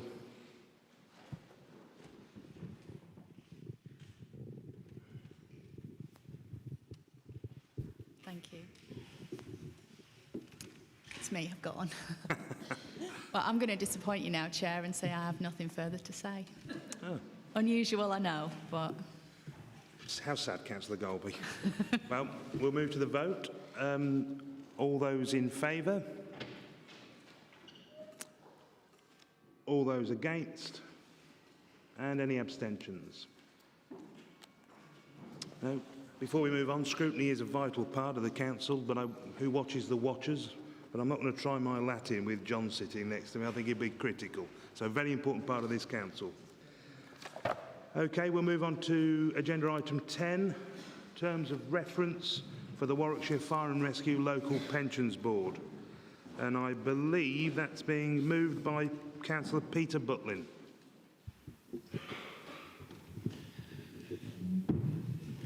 Thank you, Chair. It's a kind of a housekeeping exercise, really. Terms of reference for Warwickshire Fire and Rescue Local Pension Board. I'm sure Kieran will be kind of really interested in this as he kind of moves into a retired status. And for a 71-year-old over here, you are still too young to be retiring, and we will miss you greatly. I must say one thing. You embraced the Warwickshire family, and you understood the Warwickshire way, and you've been a great asset, and we will miss you. I certainly will. Thank you very much. So we'll look after your pension here. The terms of reference. The board was set up in 2015 to safeguard and look over the firefighters' pension schemes. This has to be reviewed occasionally, and this is what's in here on this paper. On 4.1, it itemises all those changes to the terms of reference. This has been reviewed and looked at by the Fire and Rescue Local Pension Board and also by the Staff and Pensions Committee, and it is given their thumbs up.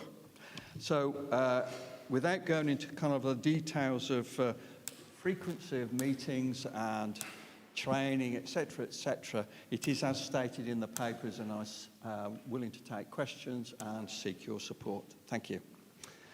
Thank you, Councillor Butlin. Seconder, Councillor Horner, Vice Chairman of the Council. Thank you, Chairman. I second this motion and reserve the right to speak. Thank you, Councillor Horner. Any amendments I'm not aware of, so we'll move to debate. Any member wish to speak on this proposal? No? OK, we'll move then to the seconder who reserves his right to speak. Councillor Horner. Thank you, Chairman. Just as Councillor Butlin said, this is In fact, it's not really housekeeping, it's more a legal requirement by the pensions regulator. And the text and the code of conduct and all the terms of reference are actually laid down in law. So we are basically approving something that is a requirement. Thank you, Chair.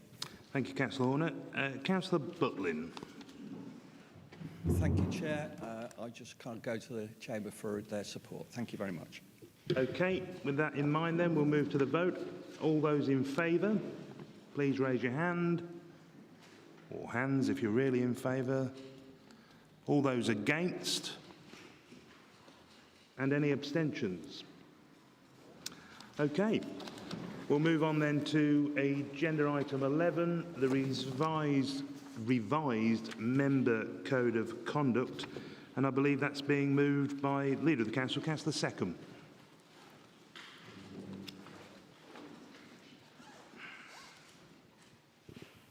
Chairman, the Code of Conduct before you we've brought this here because there has been a move to put forward new proposals by the LGA. To go back in time, we've had our current Code of Conduct since 2012. It served us very well. There have been very few incidents that have been reported, and this was based upon the original LGA Local Government Association Code of Conduct. The new work that the Local Government Association have been doing has been at the request of many councils who have felt that perhaps it was timely to update and introduce new elements. We've looked at this. I think the essence is to say that by and large we're sticking with the Code of Conduct with some of the additional elements that have been brought forward. It's been to audit and standards, and I gather there was a very robust and helpful conversation as a result of that meeting. And I do want to just take the opportunity to talk slightly wider about why we have a Code of Conduct. It is an opportunity, as this is the first business meeting of us as a new council, and for a number of people who have come in who've never had experience of councils before, there is an expectation of behaviour. We are seen to be leading people in our communities. Behaviours and standards do fall on our shoulders. And I believe that in Warwickshire we've always taken that responsibly and the consideration of it carefully.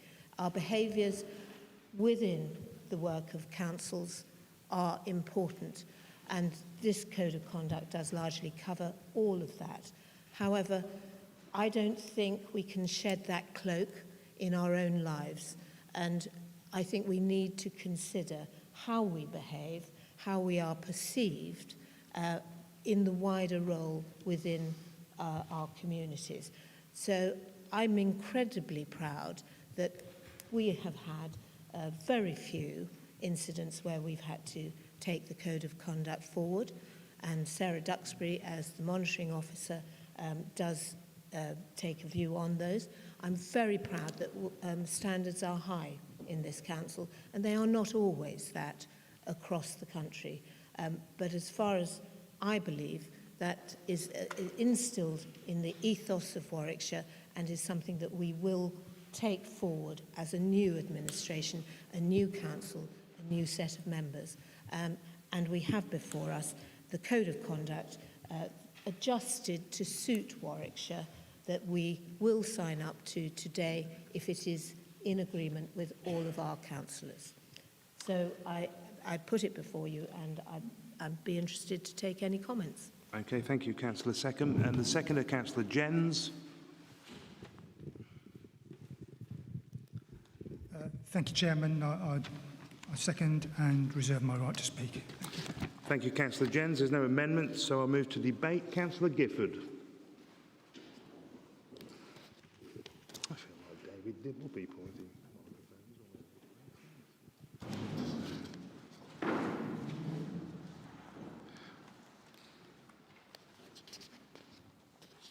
Yes, I think, as Councillor Seckham said, we should take pride in the fact that we've been a well-behaved council in the past, and I'm sure that will continue to be the case.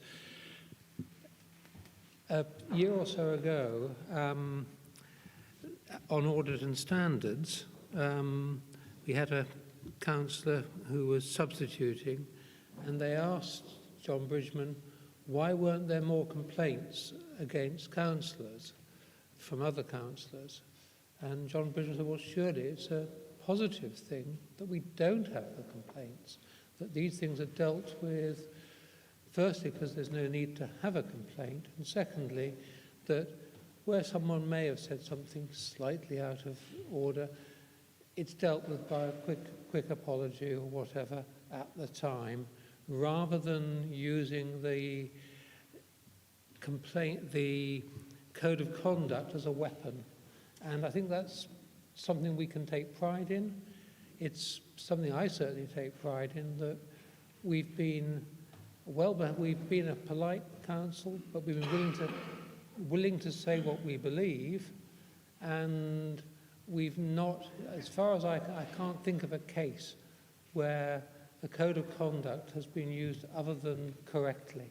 It's always, and that's not been the case on all councils, but on this council it certainly has. Thank you. Thank you, Councillor Gifford. Any other member? Okay, with that in mind, then we'll move to the seconder again, who reserved his right to speak. Councillor Jens. Sorry. Thank you, Chair. Just briefly, I'd like to sort of agree with what's been said about the existing standard of conduct of councillors. I think certainly across Warwickshire, we have very few complaints, and we have councillors who represent their communities well and represent them in a responsible way. But we do need to have a code of conduct. There are complaints from time to time. The existing procedure has served us well, but it is time to review it. There are elements of the suggested code that it's felt would require legal changes in Parliament, so they have not been incorporated into the conduct. The current code of conduct, but as it stands, I'm happy to second this and leave it at that, Chair. Thank you. Thank you, Councillor Jens. Councillor Seckham.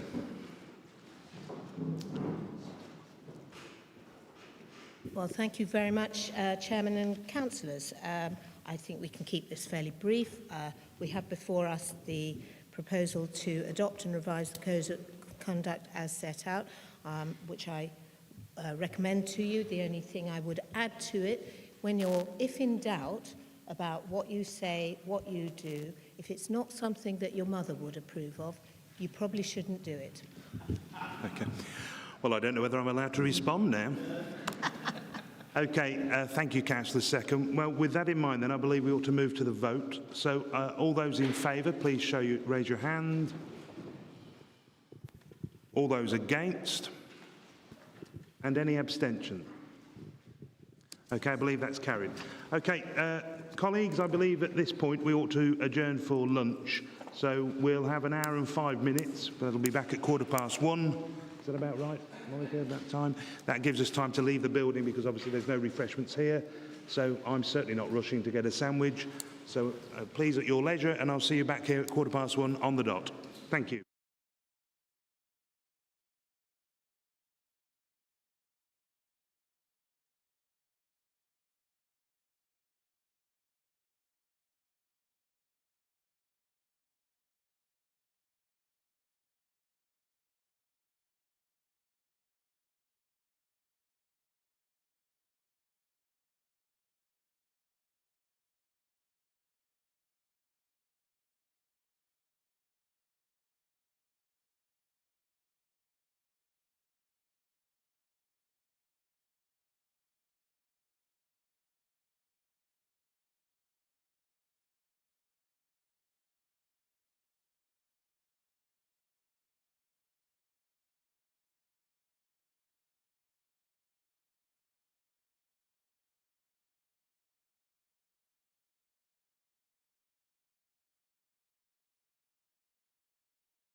Okay, colleagues, we'll restart the meeting and we're on agenda item 12.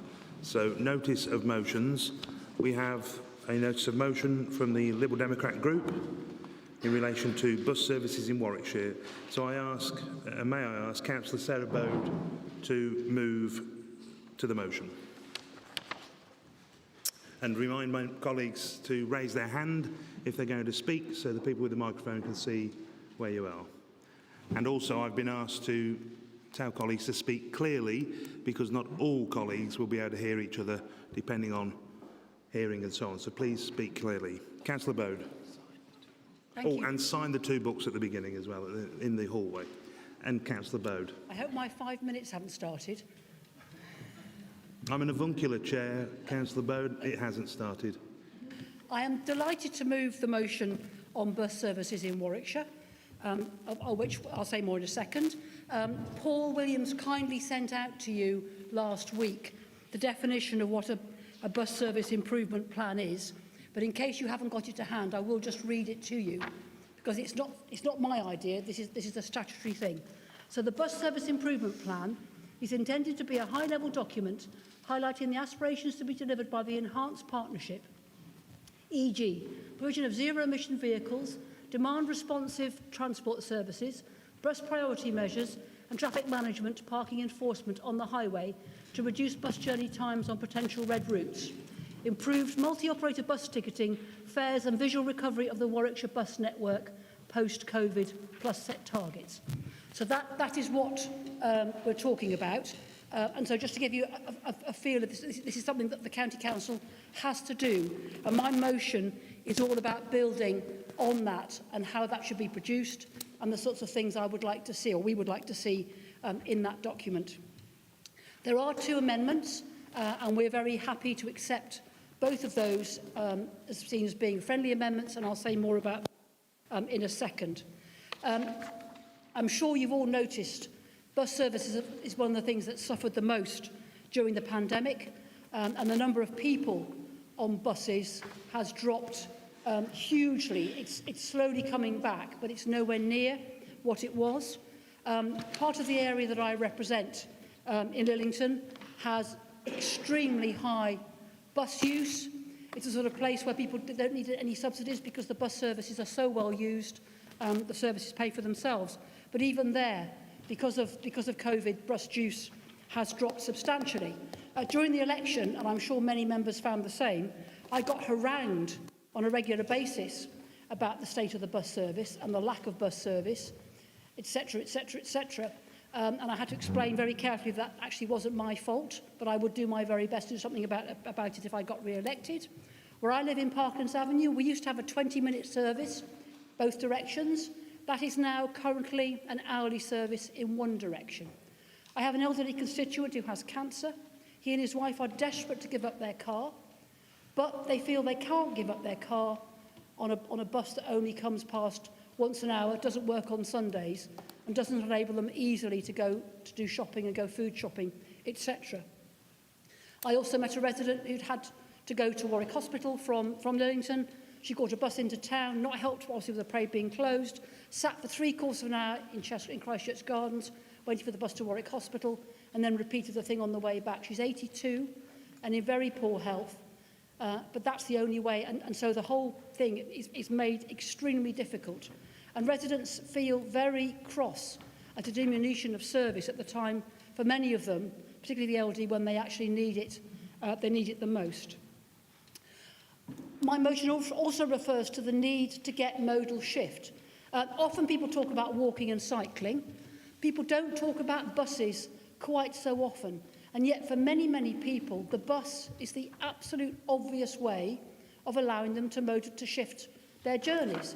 A good, reliable, reasonably priced bus service is the way that people should be travelling to work or travelling into town, travelling to the hospital, travelling to Coventry, travelling all over the country if you have a bus pass for no price, for no cost. But at the moment, it just doesn't work like that.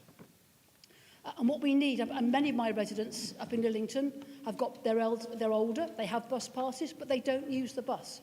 I have inquired from the Director whether we can actually get some figures, and through Dave Aiton-Hill, whether we can actually get figures of uptake of the number of people with bus passes and then the number of people that use the bus passes. But we really want, they've got their bus pass, get on a bus to go into town, avoid using the car, avoid the parking charges, avoid using petrol or diesel, be environmentally friendly. Now, I'm very keen that all members should be, or all parties should be involved in drawing up this plan. So you'll see there that I'm asking there should be a cross-party working group to work with officers. And that way, all groups will be involved, all groups will have buy-in to this plan, all groups will be able to easily suggest things that should be included in the plan. And what we want to see a comprehensive service. Now, I'm sure there are members here who represent, I mean, I have no rural in my division at all.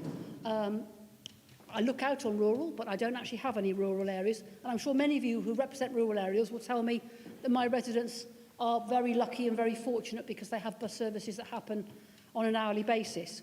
I want to see the villages served by buses just as much as the towns.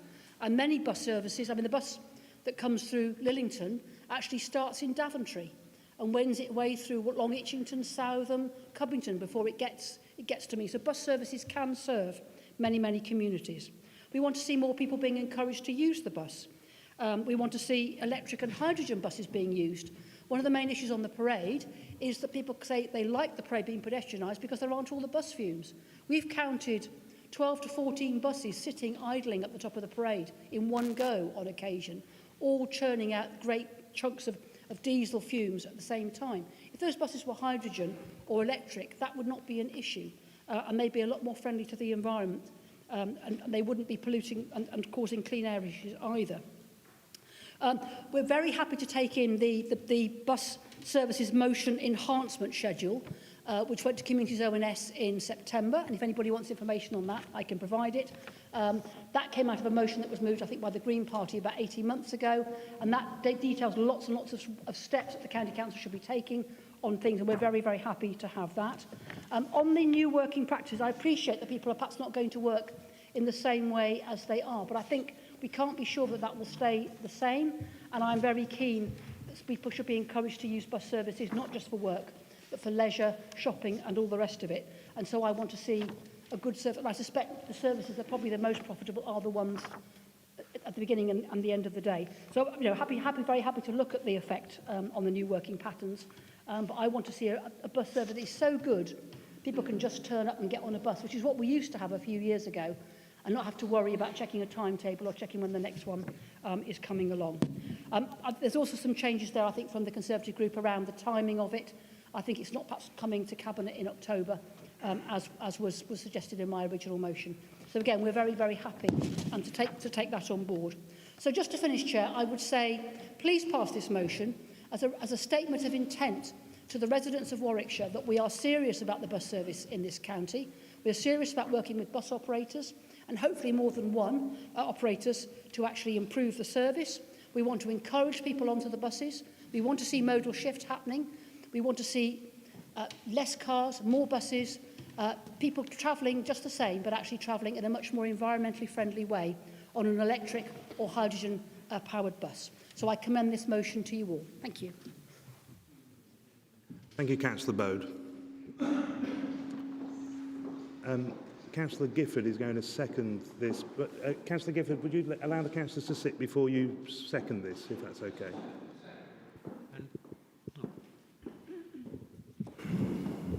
Yes, I second the motion and reserve my right to speak. Thank you, Councillor Gifford.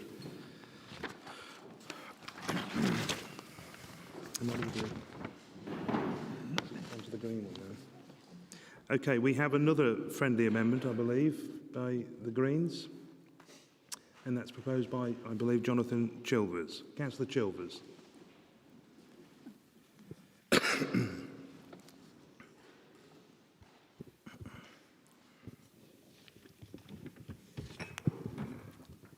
Yes, thank you, Councillor Bode and Councillor Gifford, for bringing this forward. I think the timing is good given the national bus strategy, the national government strategy released in May, so tying into the bus service improvement plan. I just briefly want to speak to the amendment which is adding what is point 5 on the amended sheet, the white paper, incorporate the bus services motion enhancement schedule as approved by Communities ONS in September 2020.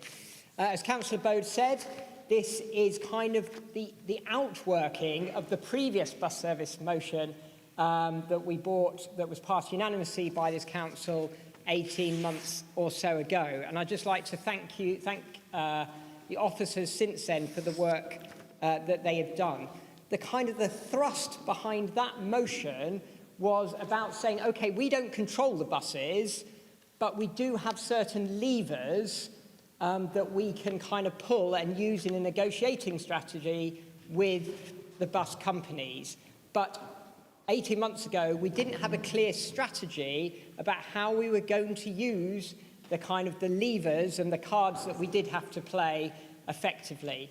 I am now a lot more confident that we as an organisation understand what those levers are and a better place to use them. And so I think we need to keep working on that and keep developing the resulting partnerships with bus companies. And the bus services motion enhancement schedule, which is mentioned, is kind of a list of very specific costed projects which came out of the previous kind of report cycle. And I want to make sure that we see those through to delivery, and so kind of making sure that the new motion is aligning with the good work that officers have done over the last year is very important, and that's why we've included this amendment in the motion. So thank you for accepting it as a friendly addition. Thank you, Councillor Chilvers. And I receive a seconder, which I believe is Councillor Roberts.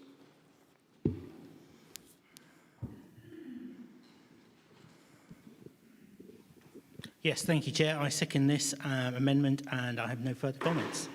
Okay, thank you. So, as I see it, we have a motion proposed by Councillor Bode and seconded by Councillor Gifford, and then an amendment. Does that seek support from the original motion?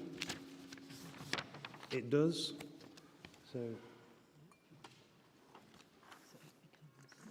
that's the substantive motion, which I believe have members got that in front of them. Yeah. So do we take a vote on that then? No. Okay, so then we have another friendly amendment from the Conservative group. I believe that's being moved by Councillor Redford. So Councillor Redford. Thank you, Chairman. Much of what I would have said has already been stated by, in particular, Councillor Bode. And I echo a lot of the sentiments that she has expressed here this afternoon. We have officers already in the process of appointing a consultant to support the production of a bus service plan.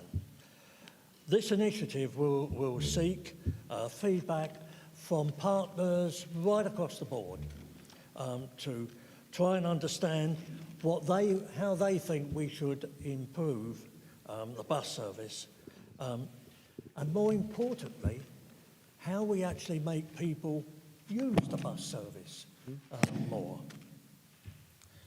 The establishment of the proposed working group, all-party worker group, would act, I believe, as a vehicle for obtaining feedback as part of this engagement process.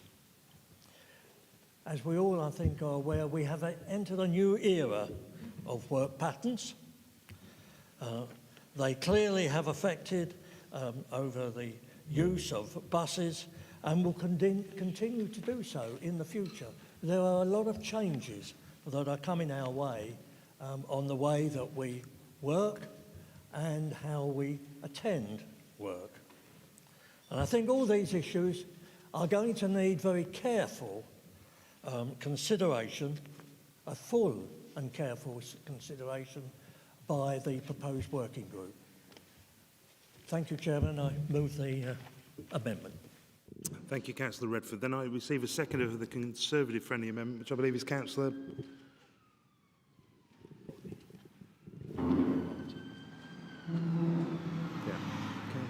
Yes, thank you, Mr. Chairman. Yeah, I would like to second the Conservative amendment to the motion. Nothing Okay, to add. thanks, Councillor Watson.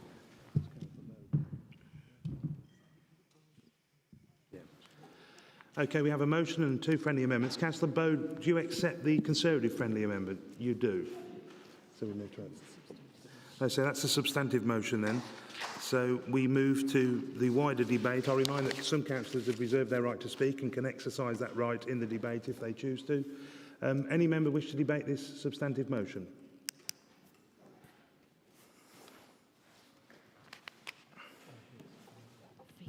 Oh, Councillor Feeney. What do we do now? Sorry, Chair, I thought there'd be a queue of people on this one. I think for me it's a really important motion, and I wanted to give, full-hearted support on it, because we have issues. So Councillor Simpson, Vince and I have both written in the past week around buses for schools. And I think when we talk about the whole totality of transport, we have to remember as a large county, we do have issues getting people from home to school and back again, and that needs to be part of this work, because there are huge impacts if we don't run buses, particularly for school times and school children, particularly in my ward, which already has an air quality issue. Putting more cars on the road at peak times will increase the air quality, well, diminish the air quality actually issues. So for us, it's really, really important. And it's also important, as Councillor Bode said, about rural areas. A lot of communities, as they age, start to rely on bus transport. People start to have medical conditions, they're no longer allowed to drive. And we are at risk of disenfranchising some of our older residents if we can't resolve this issue properly. Thank you. Thank you, Councillor Feeney. Any other councillor wish to? Councillor Holland and then Councillor Second. And then Councillor Butlin. Thank you. Well, I support the motion and will vote in favour. But I think we need to be absolutely clear who the people are who use buses, because I think the census identifies how many people travel to work by bus, and it's not that many, although obviously it's important that people are able to get to work.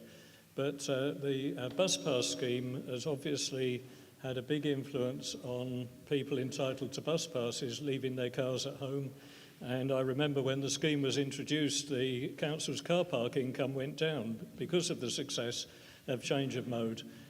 We do have a particular local issue in Warwick with the 529 school bus, which is threatened with being withdrawn at the end of this term, in other words now, and not there in September. And this is for a large number of school students who would have to travel through the town centre to get to school. And if parents start driving them, then it goes exactly against our county council policy of reducing traffic in Warwick town centre in order to bring the air quality within safe limits. So I hope that when the study and consultants or whoever carry out their work, that they clearly identify who the customers are or who the customers should be that we need to convert the mode of transport, and look forward to seeing the outcome. Thank you, Councillor Holland. Councillor Second. Thank you. I think it's important just to clarify what this piece of work is about. And I think it is about the access to transport for work, for leisure facilities, but the home-to-school transport is a very large piece of separate work, and I don't believe that we would do value to what's needed in this particular issue if we started to include home-to-school transport as well. It may well be at another time and another place that might be worthwhile, but for this one, I think it's about bus usage of the general public and the ability to access to and fro. What I'd also like to pick up on, and Sarah, it goes back to the point that you made about rural transport, and I can give you chapter and verse about most of my villages which do not have access to a bus service that's going to ever get them to a place of work and back at a reasonable time. I think it would be really helpful, though, to pick up on some of the volunteer bus services that we have. So in, again, my part of the world, and also Joe Barker's, we have a volunteer service which is highly valued by the elderly, and the point made about getting them into their main centre to access banks, doctor's appointments, dentists, the likes of that, which from a rural aspect, and if they have lost their driving licence due to medical reasons, that is their lifeline. So I hope that we do look at the volunteer driver, volunteer bus service aspect within a remit that talks about access for general use. Thank you. Thank you, Councillor Second. Councillor Butlin.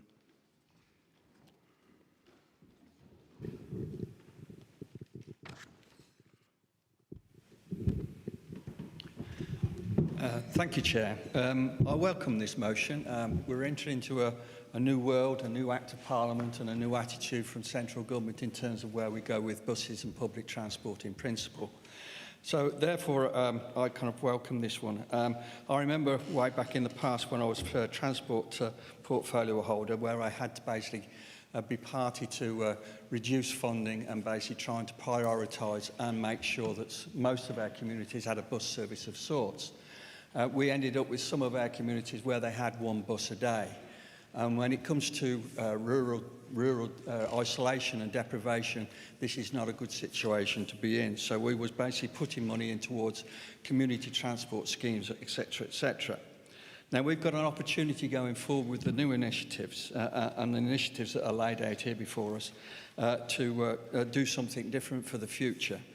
I must also point out that Coventry, who have won a substantial amount of money to co-implement what they call the light rail scheme across the whole of Coventry, and we're already exploring, and there is an appetite for extending that light rail scheme into Warwickshire, which will also kind of add to and complement the access to public transport in Warwickshire. And I'm hopeful that in the coming years that we will see that kind of go extend beyond those just outside Coventry.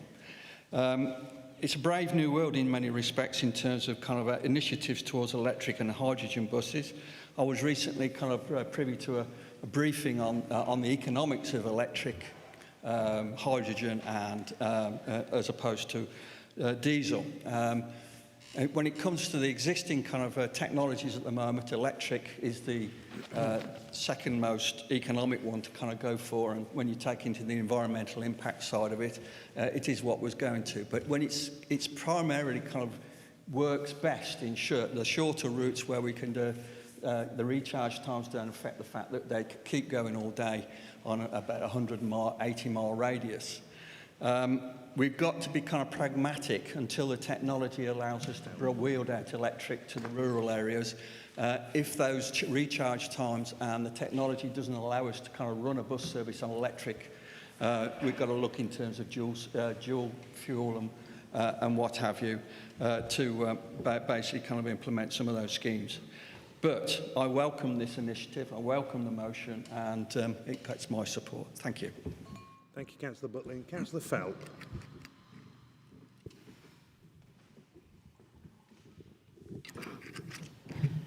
Thank you. I could be very blasé here. We used to have a bus service every 8 minutes, and we actually have one every 12 minutes now, which is probably still the best in Warwickshire. That's all very well if I want to get from Whitnash to Warwick through Leamington. If I want to go anywhere else, I'm probably stuck somewhere for hours waiting for a connection. So I really will vote for this. I'm really, really pleased that it's been brought forward. But I very much want an integrated package.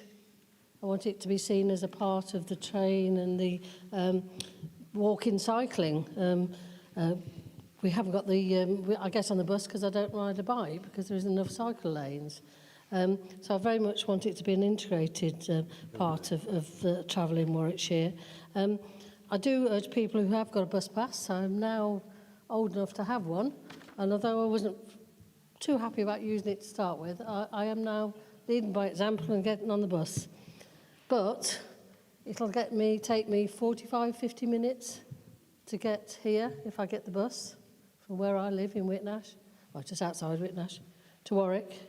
but it'll take me 10 minutes to nip back in the car. So again, I can see why people, and I used to say this when I worked at Warwickshire, if I wanted to get to work at 8 o'clock in the morning, I'd got to hope there was a bus that would take 45 minutes to get me here for my 8 o'clock start.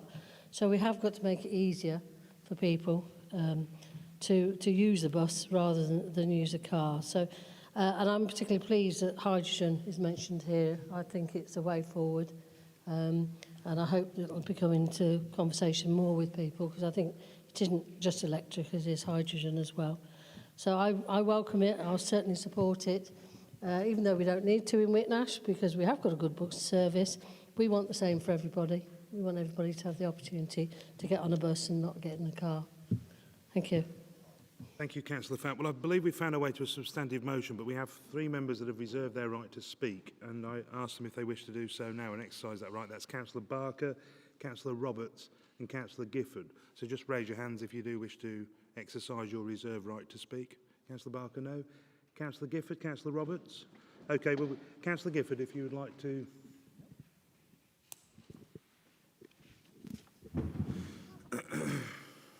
Thank you, Chair.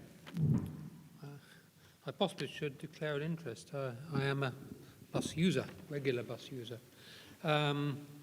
Less so in the last year, obviously. But what I really like about this motion, obviously I do like this motion in its totality, but I really like is it's noted that a good and regular service is essential to achieve the modal shift required to reduce the number of car journeys.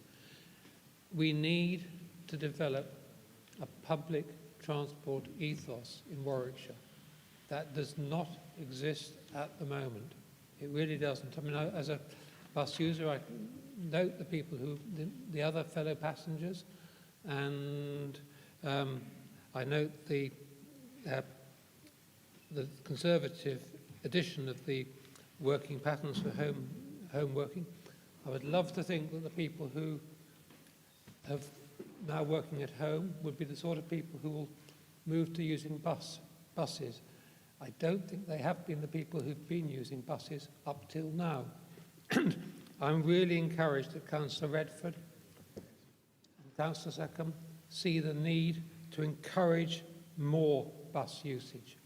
It's not so much the people that are using the bus at the moment who aren't getting a good service, I have to say. They're not getting the service that's required, and certainly not good value for money for those who are having to pay. But we do need to find ways. It's not going to be easy, because the most likely way of encouraging people to use the bus is to have regular buses, a good quantity of buses, so you just turn up a bus stop and within 5 or 10 minutes you'll get a bus. That's not the case at the moment on the vast majority of bus routes. Indeed, you can turn up at roughly the time that the bus should arrive according to the timetable, and you can't actually trust it enough to be certain that you're going to be able to catch that bus, and it may travel just once an hour. So getting the more buses is going to be difficult when you've actually got fewer people at the moment using buses. And but somehow, if we can have better buses, more buses, then I think you have the chance, a real chance, of getting increased bus usage and getting people onto the bus who would never have considered using a bus up until now. There are people in Warwickshire who are happy to use the train, and I noticed that they're a totally different sort of people from the people who use the buses. If we can get them to use buses as well for shorter journeys, that would be fantastic. That would make a real difference. They're the people who have more expensive computer equipment than I have. When I go on the bus, I'm the one who's got a bit of computer equipment and nobody else has. On the train, I feel a bit, that the people are clearly above me in terms of their usage of computer equipment. We need to have the sort of ethos that exists in London, where people on 6- or 7-figure salaries use public transport without thinking twice about it. We haven't got that in this county yet. So I'm delighted that Councillor Redford is keen to get that sort of change, and he's got a consultant lined up, active, working on trying to work out how to get more people to use the buses. It is a case of an improved bus service would be fantastic for those who already use the buses, but it would also have the opportunity of really getting that change, because that's what we need in order to cut down on the carbon, but also actually to make everybody's lives an awful lot better. Thank you. Thank you, Councillor Gifford. We found our way to a substantive motion, but before we move on to any sort of a vote, Councillor Bode, do you wish to speak as the original mover of the original motion? I do, Chair. I have to say it's not often I stand up to speak in this chamber and everybody agrees with me. So that's nice, isn't it? It doesn't happen very often. I've made lots of notes of what everybody's said, and there's some really interesting points being picked up. I mean, I think the point about school transport, I think is probably a good one, because I'm not sure this is about school transport. That is a different issue. Clearly, there are children going to school who are using service buses rather than necessarily dedicated home to school transport. But I think that may well be a separate point. And I think the point, I'm seeing some interesting comments about rural transport, the use of voluntary transport, the solutions in that situation. And again, I hope we would be able to tie in with that. I mean, I grew up in rural Herefordshire, and Councillor Seckham is quite right. Nobody where I lived could have relied on a bus to get to work and to get back, because it never came regular enough to be able to do that. And obviously many people, there are places here where they have a bus service, they don't even have a bus service every day. So you can't rely on it to do anything. I think we're all very envious of what goes on in Whitnash and the buses, but I think Councillor Falk makes a really good point, which is, 45 minutes on the bus, 10 minutes in the car. Now, if you've got all the time in the world, you may save actually 45 minutes to sit and look out the window and read a book, look at my phone, whatever. It might be quite nice. But I suspect many people are going to go, actually, you know what, I'll just get there in 10 minutes. And they will do just that, and they will actually choose the car over the bus. So what we need to be doing is providing a service that is so good and so regular and so reliable that actually they don't even have to think about it. They just go out and catch the bus. And if they've got their bus pass, they get the service for free. So thank you to everybody for their very kind words. It's really good to hear, I think, all party support for this really, really important topic. And I hope that we will see this pass today. We will see a really successful engagement with members through the all-party working group, and we will come out with an excellent document at the end. And hopefully that will then translate into a bus service that will be well used by the residents and something that we can all be proud of. Thank you. Thank you, Councillor Bode. With that said, then, we can move to the vote on the substantive motion that you should have before you on white paper, so members do know what they're voting on. So, may I ask for all those in favour, please show your hands. All those against? And any abstentions? That was carried. Okay, we have a second motion, which is going to be proposed by Jonathan Chilvers in relation to 20-mile-an-hour speed limits. Councillor Chilvers.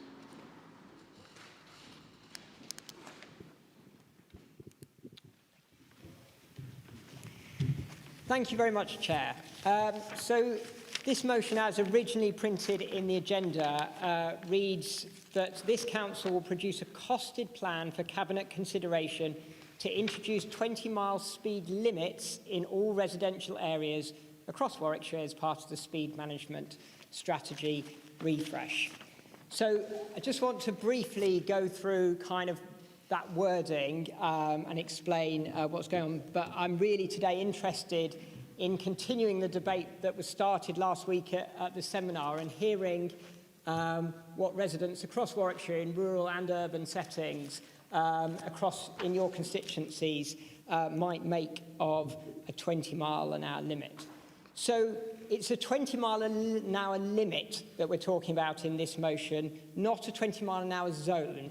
So the difference in this particular case is a zone is where you do like engineering works, such as reducing the width of the road, introducing speed humps, that kind of thing, which are both expensive, so you can only do them in relatively small areas, but also, certainly in the case of speed humps, certainly in my area, are also extremely controversial and not universally popular.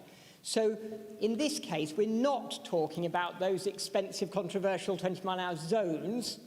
We're talking about a 20-mile-an-hour limit, which is where we change the current 30-mile-an-hour speed limit in urban areas to a 20-mile-an-hour limit. And this is entirely down to us as a county. A number of local authorities around the country, such as Bath and North East Somerset and Calderdale, to name but two, have gone down this road. And the whole of Wales will do so from, I think it's the middle of 2023. And so when I don't know, again, I look forward to hearing kind of feedback from your residents on this. I quite often get somebody saying, oh, I'd like 20-mile-an-hour limit on my road. And I think, well, I could do it for you. I could try and do road widening with my delegated budget, or a road narrowing with my delegated budget, or try and put something in.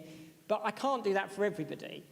And so over time, I've come to think, well, actually, maybe a wider 20-mile-an-hour limit across an urban area is the appropriate solution. And actually, a Department for Transport attitude survey, I think done last year, found that 71% of residents would support a 20-mile-an-hour limit on their street. So it's something that there is an appetite for amongst people. So what would it cost? Well, the estimate, based on Bath, North East Somerset, and the other authorities that have done this, is that it would cost us about £2.2 million as a county to change the 20-mile-an-hour signs, but also to do all of those traffic regulation orders. Actually, that's the main cost. And that £2.2 million is factoring in that Warwickshire is a more rural area and a bigger area. So actually, for some of the other authorities, it costs just under £1 million. And what's the main, there's lots of reasons to possibly move for a 20-mile-an-hour limit. And today, I'm really going to just focus on, and Councillor Roberts going to focus on a couple, but particularly casualty reduction. In 2019, in Warwickshire, there were 629 casualties in 30-mile-an-hour areas. So for Warwickshire on faster roads, there are actually 1,600 and something. But on current 30-mile-an-hour limits, there were 629. And the evidence of all those other places that have done this is that they see at least a 20% casualty reduction a year in the number of casualties. So for Warwickshire, that would be over 100 accidents per year that would not happen if we moved to 20-mile-an-hour limits in urban areas. And for those of you interested in the cost, in terms of things like police time and NHS time, as a society, we make that money back, that 2.2 million. I know it doesn't come back to the county, but to the police and to the NHS, we get that money back in just over a year.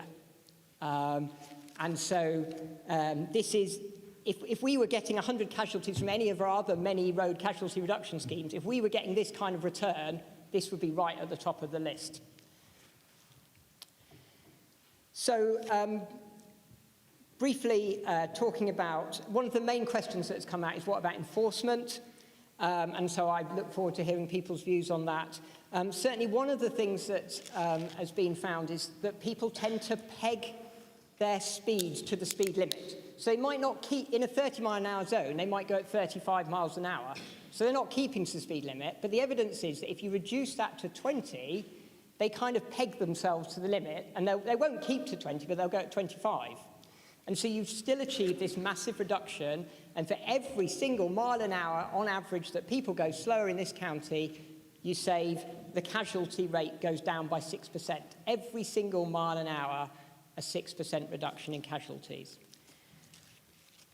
So there's lots of other things I could go on to, but process I want just to talk about. The reason that I brought this up now, that we put this in now, is that the LTP4, the Local Transport Plan 4, will be considering a traffic management refresh in the autumn.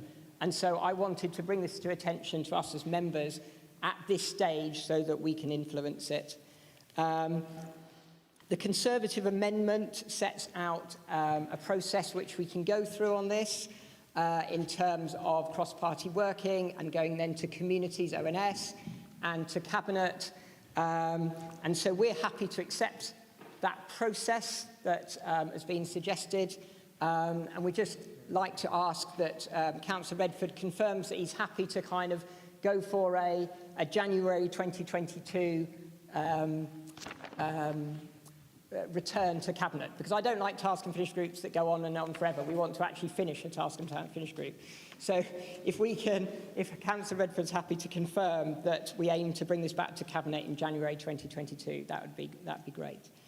I'd like to say thank you to all of those that came to the 20 mile an hour seminar last week. I found that a really helpful and interesting discussion to hear what 20 mile an hour limits could mean in different parts of our very diverse county in terms of rural and urban settings. And I think this is a big decision for us because it will affect all of our residents. Yeah, I'll just wrap up. This will affect all of our residents. So it is something that we need to take seriously and think about it. And so I'd ask this afternoon, I really appreciate to hear as many contributions as possible about what moving to a 20 mile an hour limit could mean in your constituency and to your residents. And so I look forward to hearing those contributions now. Thank you. Thank you, Councillor Chilvers. Receiving a seconder from Councillor Roberts.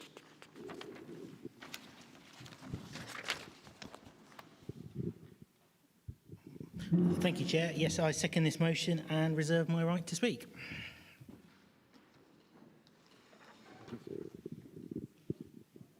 Okay, I believe then we have a Conservative friendly amendment which is being proposed by Councillor Redford. Thank you, Chairman. I'm certainly aware that the provision of 20 mile an hour speed limits or speed zones is becoming more and more an issue for councillors. Currently, here in the county, we do follow the guidance issued by the Department of Transport on its circular 012013 and various traffic guidance leaflets that are sent out to us, which are based on actual experience of good practice. It is important when considering this issue to recognise that one size does not fit all in our circumstances.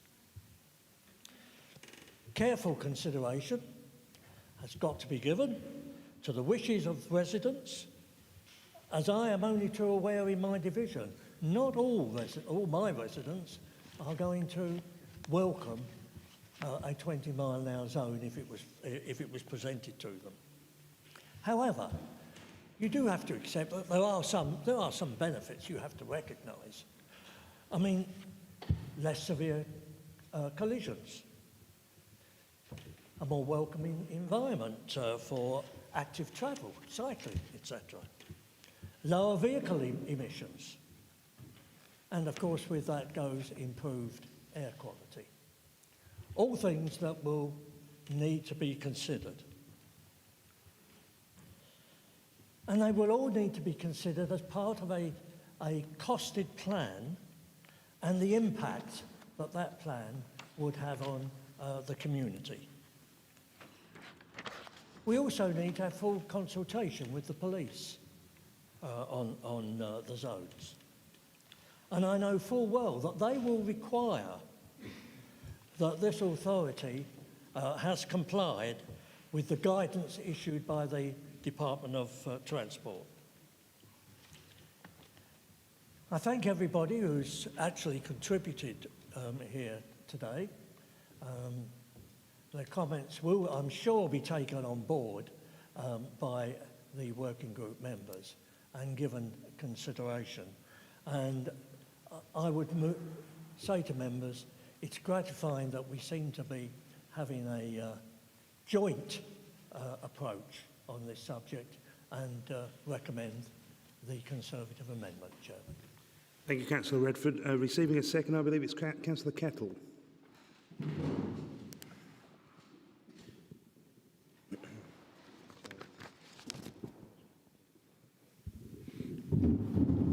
Thank you, Mr. Chairman. Yes, I second this amendment, but reserve the right to speak at the end of the debate. Thank you. Thank you, Councillor Kettle. Okay, we have a friendly amendment to the original motion. Councillor Chilvers, do you accept that friendly amendment? Yes. You do. Okay. So we can move to the debate. I remind that those that have seconded and reserved their rights to speak can exercise that right during the debate. So any member wish to debate the substantive motion? Councillor Gifford. Councillor Crump.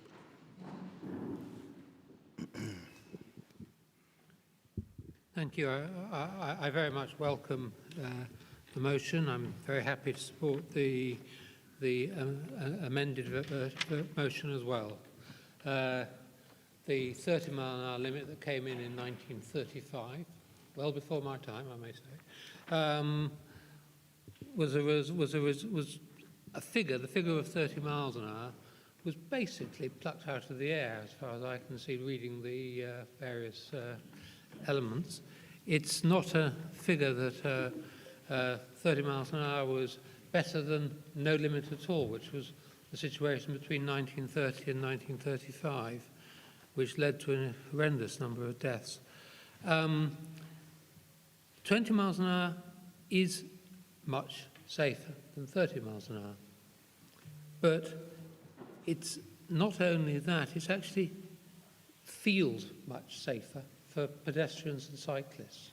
And if we are aiming for a modal shift from one person sitting in a motor car to people walking and cycling, as well as using public transport, then 20 miles an hour will help do that. And I do very much very much noted that Councillor Chilvers was talking about limits, not zones. Councillor Redford mentioned zones. I absolutely agree. It's got to be limits, not zones, that we're talking about.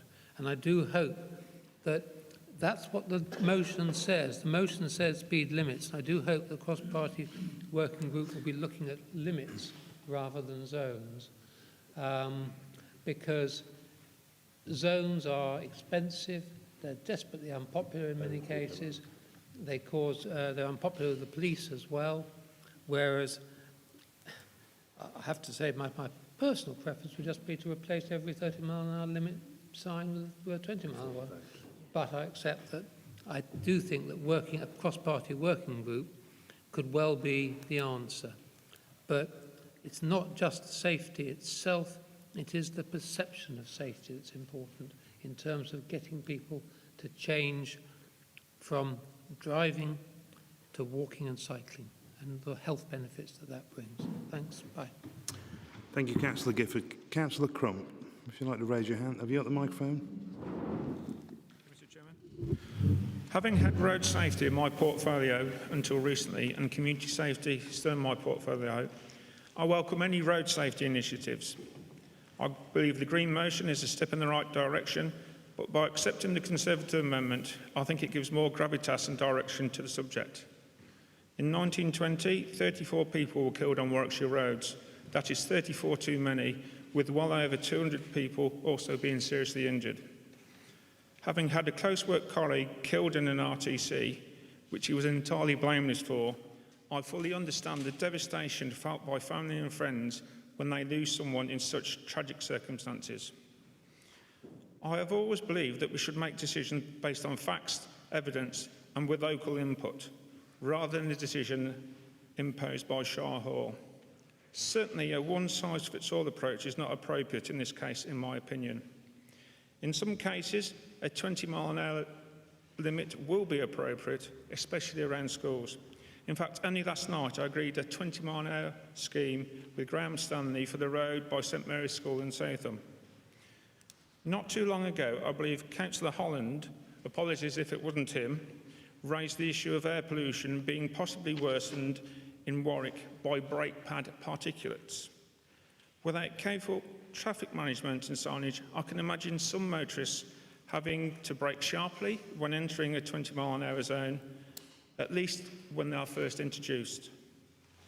My goal was stated in my election leaflet, and I imagine it's in many other leaflets of people elected here too, is to have safe and sustainable travel, especially to school and work, both in my area and throughout Warwickshire. I know the recently appointed Safe and Travel Officers, SATOs, will work with Warwickshire schools and workplaces to encourage walking and cycling as part of school and workplace travel plans. The appointment of the SATOs means more work is now being done to raise awareness of the benefits of active travel, road safety and improved air quality. Their task is to suggest bespoke schemes that will be appropriate for each location. I'm sure they will provide meaningful evidence for cross-party working group to consider, as the potential introduction of 20-mile speed limits are only one part of our drive to make Warwickshire roads safer and more sustainable. Thank you. Thank you, Councillor Crump. Councillor Simpson-Vince, you raise your hand, please.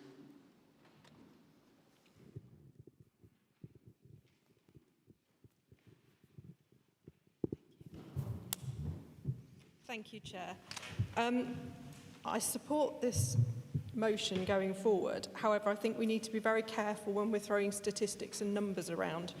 20-mile-an-hour limit zone, however we want to define it. In my area, that would work on a few roads. It wouldn't work on others. It would cause more problems than it would solve. 2.2 million, that's kind of a guess. We don't know. We don't know if it would be how extensive we would be looking at with this. So I think throwing a number out, an amount, isn't necessarily that helpful right now. And 629 accidents in 30-mile-an-hour areas. 30-mile-an-hour areas aren't necessarily all residential. And I think it would be useful if we could find out how many of those happened with the police would consider a speeding accident. So how many of those were over 20 miles an hour?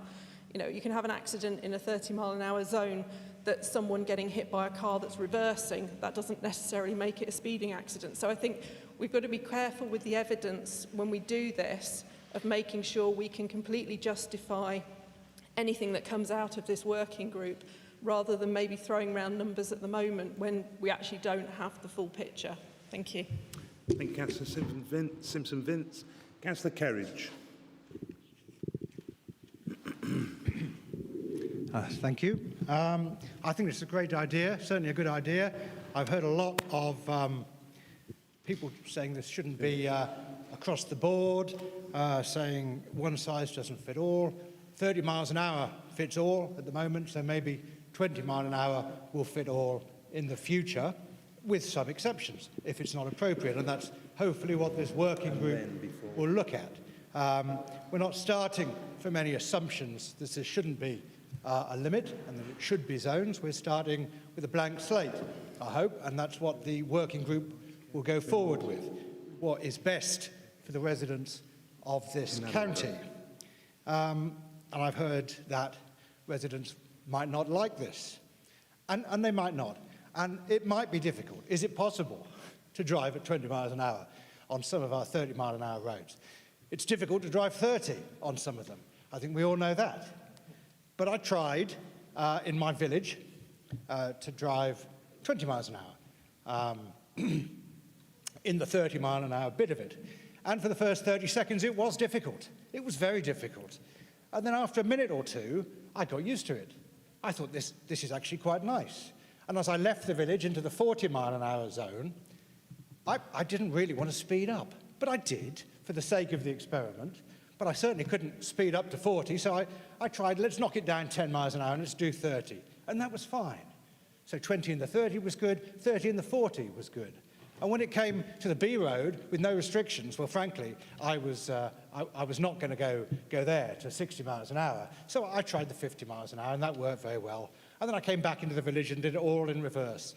And this time much slower, considering that the houses I was passing were my neighbours' houses, Mr. Snape, Mr. Quinney, Mr. Evans, yeah? And I was now driving at a responsible and safe speed past their houses, which made me feel good. So I think residents will get used to this if it comes in, and in as many built-up areas as possible. So that brings me to the fact that, yes, it will be great in our towns and our larger villages, but don't forget us in the sticks, you know?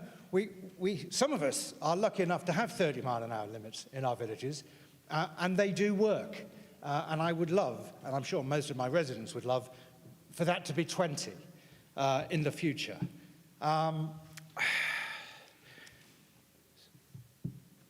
Give me a moment. So that's it, really. So I would say that we approach this with a can-do attitude. And I know that council is a can-do council. We have done so much, and we have put into policy our aims of doing so much when it comes to cycling and walking, and I would like to see that realised and not brought down by too much excuses given about what we've done in the past or what the regulations say or what the guidance says. Yes, guidance is there for a reason, and we must follow the rules, but we can find a way. If it's a good idea, we should try and find a way. So that goes to the whole council. We must be a can-do council, and yes, I'll certainly be voting for this. Thank you. Thank you, Councillor Kerridge. Okay, I think we've moved to a position where we might be able to move to a vote shortly, but we have Councillor Holland wish to speak in the debate now. So, Councillor Holland. Who? Yes, thank you. The issue of air quality was mentioned earlier. And in Warwick Town Centre, we have an air quality management zone order in place. And we, as Warwick councillors, got together to address this. And our officers did computer modelling of what we would need to do to traffic flows in order to bring the air quality within safe limits. And we came up with 8 projects.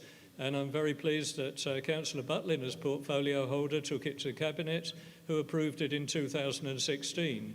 Now, one of the 8 projects was the 20-mile-an-hour speed limit, which has been in place now for some time.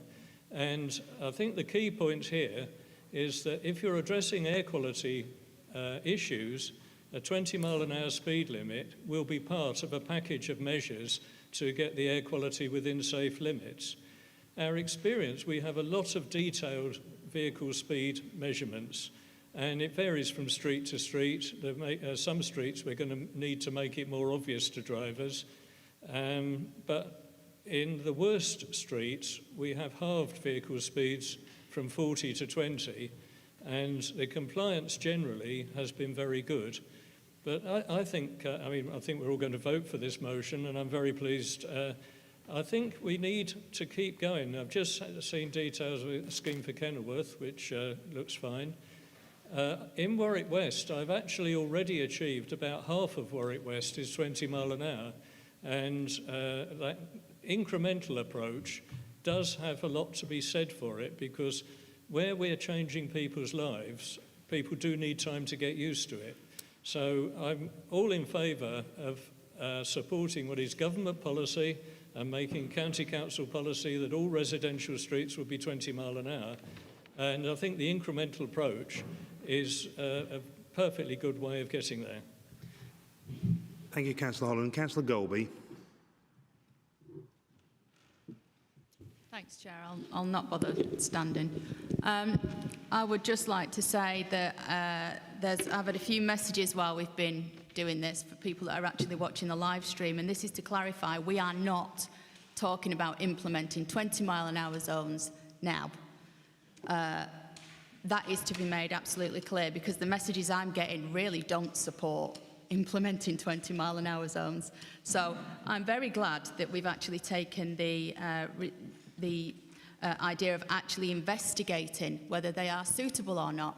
So whilst I'm not advocating to say absolutely not to 20 mile an hour zones, I think there are appropriate places for them, but we need to identify those places. In my ward, in my division, I've got 20 mile an hour zones, 30 mile an hour zones, 40 mile an hour zones, and 50 mile an hour zones. And I'd actually argue that some of those 50 mile an hour roads need to be 60 mile an hour roads. Some of the 30 roads need to be 20 roads. But an arbitrary 20 mile an hour across the board does not work for me, and I would actually not support that. So I'm glad that we've taken the view that we need to look at horses for courses, almost. I think that we also need to make sure that the residents are in agreement of this, because we are here to represent the residents' views, not our own personal views. And I think that they need to have a say on this also.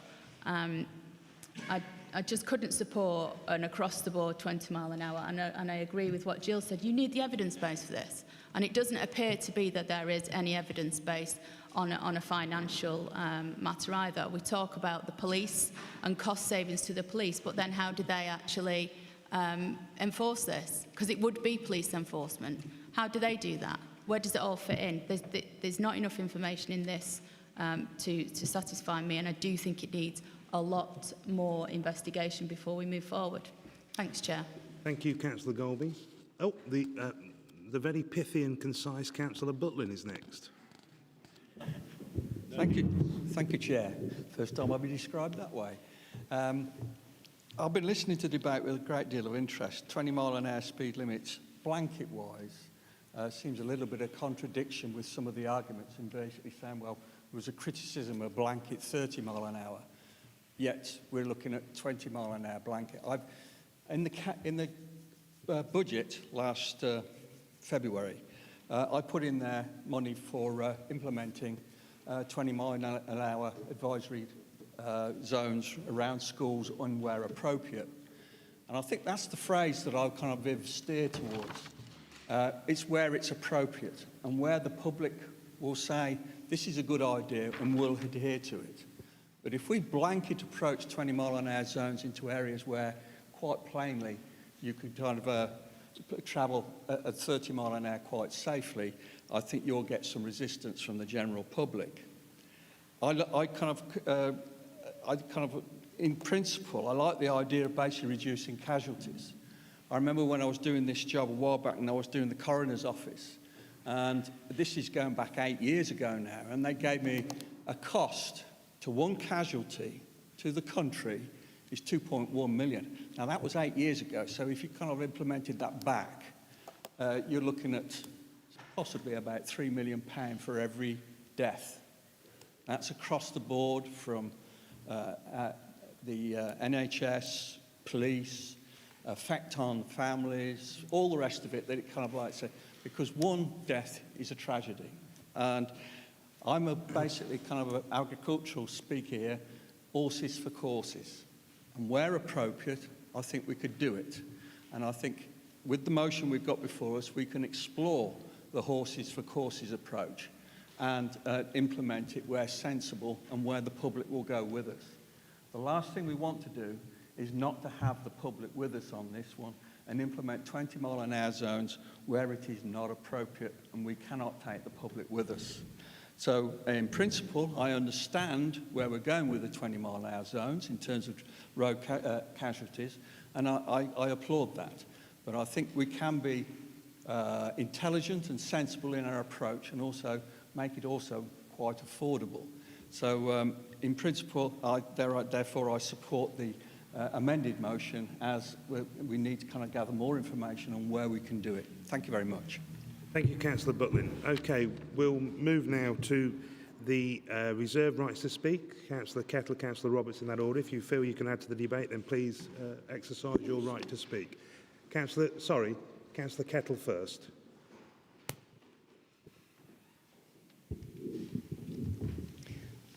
Thank you, Mr. Chairman. I really would echo Councillor Crump's comments earlier, but fully recognise the concerns of some of our colleagues, as mentioned earlier. And whilst there will be areas which will probably demonstrate that 20-mile-an-hour limits may not be necessary, conversely, there will be other areas where a 20-mile-an-hour speed limit will be an essential addition to the safety of especially non-vehicular road users, bicyclists, pedestrians, and particularly children, and varies on any other sort of form of, whether it be horses or anything else.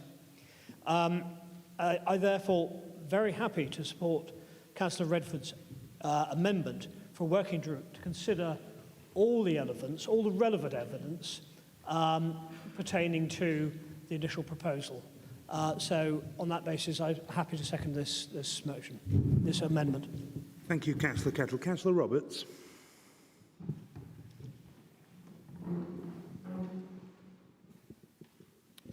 Thank you, Chair. This motion, it's about road safety. Safety around our schools, in our communities, and on the roads our residents want to walk, cycle and drive in a safe environment. 20-mile-an-hour limits have been successfully adopted up and down the country, with road casualties falling wherever implemented. In areas where they've been introduced, as Councillor Chilvers said earlier, they've fallen by at least 20%. In Calderdale, they fell between 30 and 40%, and in Chester, casualties fell by almost 43%. The figures speak for themselves, and 20 miles an hour is becoming a default in many areas, including London, Lancashire, Somerset, Chester, and Wales will be adopting 20-mile-an-hour limits in all residential areas from 2023. Warwickshire should show leadership in this conversation by working towards 20-mile-an-hour limits in our residential areas. I know it's a conversation many of us have had during the recent elections. 20-mile limits are something many Warwickshire residents want, and national surveys show that over 70% of people agree with that. And while some members have done great work to introduce these the 20-mile limits in their wards, we need to take an overall approach for the county, and this motion will help deliver this. As well as making our roads safer and friendlier, 20-mile-an-hour limits make active travel infrastructure less costly. They reduce petrol consumption and, of course, improve air quality.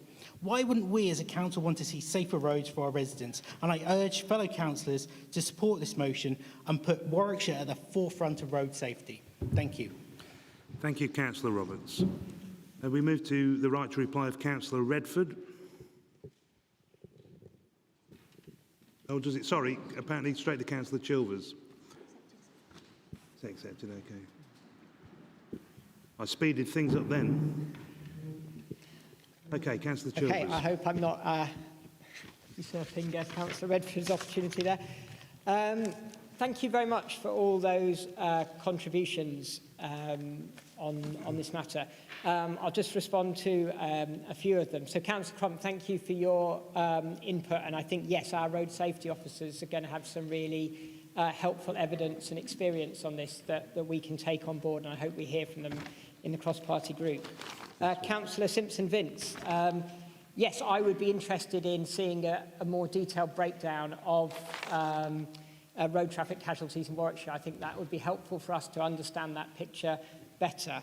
That 2.2 million figure was intended to give a ballpark indication to members about what we're looking at finance-wise.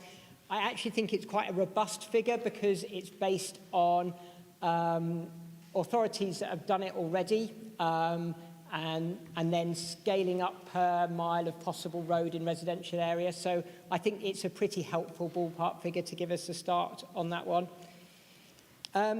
Exceptions, yes, of course, and the horses for courses discussion. Yeah, of course, there are going to be exceptions. We wouldn't want a 20-mile-an-hour limit if you're on a dual carriageway in an urban area which has got a service road on it. That would, with the houses very well set back. But with all these things, the issue is if you starting from 20-mile-an-hour limit, It's shown, the evidence where they've done it in other places is that the wider you adopt a 20-mile-an-hour limit, the better the compliance. And if you think about it, that makes sense, because you're not having to think all the time, am I in a 20, am I in a 30? You just know when you come into a town or a village that you're in a 20 limit. So yes, there will be a case for exceptions, and that's the kind of thing that I would like to hear from officers and members on during this process. But we need to be aware that effectiveness-wise and simplicity-wise for our residents, having the wider you put a 20-mile-an-hour limit in, the more effective it is. Yes, we've covered the issue about the difference between limits and zones, and as I say, this motion is very much aimed at limits across a wide area. So, yeah, I look forward to going forward with this. I think this is a real opportunity at the start of our 4-year terms to do something that could have a real lasting impact, positive impact for our residents, and I look forward to working on it with you over the coming months. Thank you, Councillor Chilvers. Well, with all that said then, I believe it's time that we move for the vote. So all members that are in favour, please raise your hands. All those against? And any abstentions? Okay, that's carried. Okay, we move to agenda item 13 in accordance with Standing Order 7. I believe we have 40 minutes for questions, is that right, Chief Executive? We have notification of some questions. I believe we have a question from Councillor Chilvers to Councillor Timms. Councillor Chilvers. Thank you, Chair. Oh, hello. Thank you, Chair. My question is written down somewhere, and I was going to read from that, but when I can find it. Paper, yeah, thank you, yes, yeah, if I'd had it on paper. Where is Councillor Timms? Hello. I'm going to précis my question as best as I can, but I can see you've got it in front of you. The question was about tree maintenance in our street trees owned by our, oh look, Paul Williams is going to come to my rescue. Never been so pleased to see you, Paul. Thank you very much. We all want to be able to do more tree planting, but we need to maintain public support for this by looking after our current trees well. How many trees owned by the authority are currently awaiting pruning works following inspection? Given the current rate of jobs being done and the new trees being added, how long will it take to clear the current backlog? Thank you, Councillor Chilvers. Councillor Timms.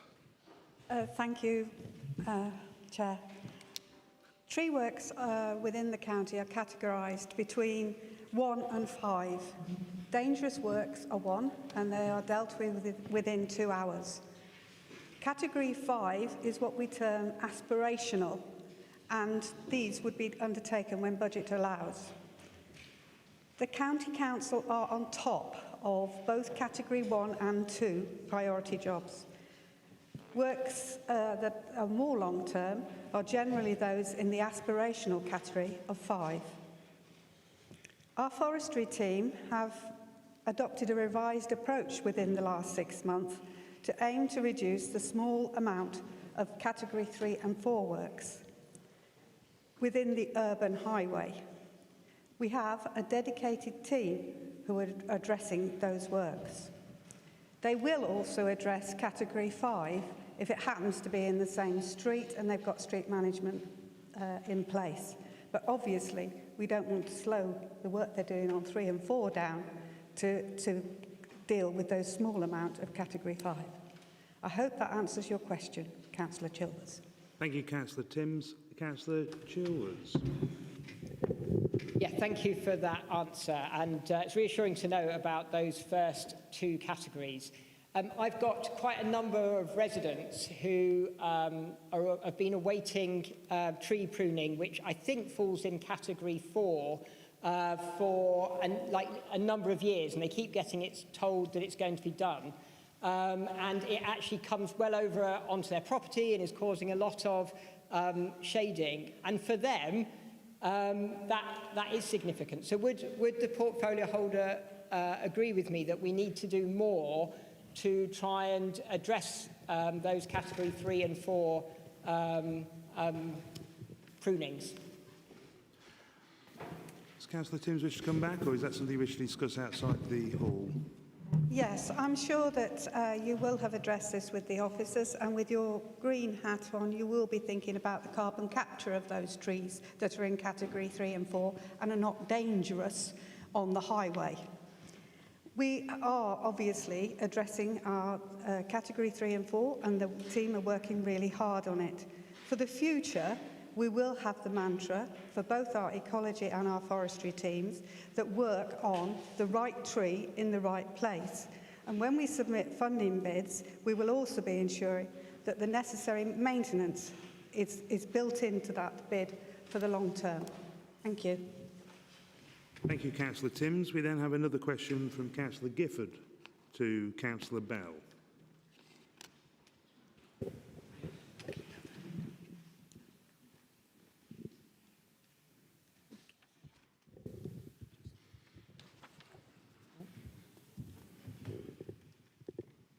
Yes, my question to Councillor Margaret Bell is the County Council's dementia strategy should have been refreshed or renewed in 2019. I fully understand the strain that officers have been under since the start of the pandemic, but when do you expect the strategy to be refreshed? Thank you, Councillor Gifford. Councillor Bell, your reply. Thank you, Chairman. I really welcome this question because it brings a focus onto this really important piece of work. And I thank Councillor Gifford for some prior notice of this, so I've been able to provide at least a little detail at this stage. So council officers are working with colleagues across health in both Coventry and Warwickshire to develop a refreshed dementia strategy for Coventry and Warwickshire. This is being done through the Health Care Partnership, which encompasses both health, social care and public health. The draft strategy was received by the Warwickshire Dementia Strategy Board on the 28th of June this year. It's now with the board members for comment. Public engagement on that refreshed strategy will commence in August this year, with the final version of the strategy to come to Cabinet by the end of the year. I think this is a really important development. I'm looking forward to getting further updates and receiving feedback from the consultation as this strategy moves forward. Thank you. Thank you, Councillor Bell. Councillor Gifford. Yes, I've got a supplementary question for Councillor Bell. Margaret, are you aware that the page on Living Well with Dementia strategy, where it says follow the partnership on Twitter, it says the page doesn't exist, and when it says latest news on our partnership on our blog, the latest news is 2017. Thank you, Councillor Gifford. Councillor Bell. Yes, thank you. No, Councillor Gifford, I wasn't aware of that. I will follow that up immediately. Thank you. Thank you, Councillor Gifford. Thank you, Councillor Bell. We have no other notification, but other members? Thank you. Councillor Fradgley. Thank you, Chair. I have actually submitted this question to Councillor Core, but apparently Councillor Timms will actually answer it. It's about British agriculture is currently facing many challenges: climate change, fragility of food systems, new trade deals, shortages of workers and an ageing population, to list but a few. I'm sure that the portfolio holder who covers viability of agriculture is as keen as I am that this council does all it can to support our local farmers through encouraging the purchase of local produce wherever possible. This council has a number of contractual arrangements where it might be possible to have an impact in this area, including the provision of meats in schools, Meals on Wheels service and care homes. Would the portfolio holder support my request that the appropriate Overview and Scrutiny Committee examines what steps this council can take to support local agricultural producers through its purchasing policies and contractual arrangements.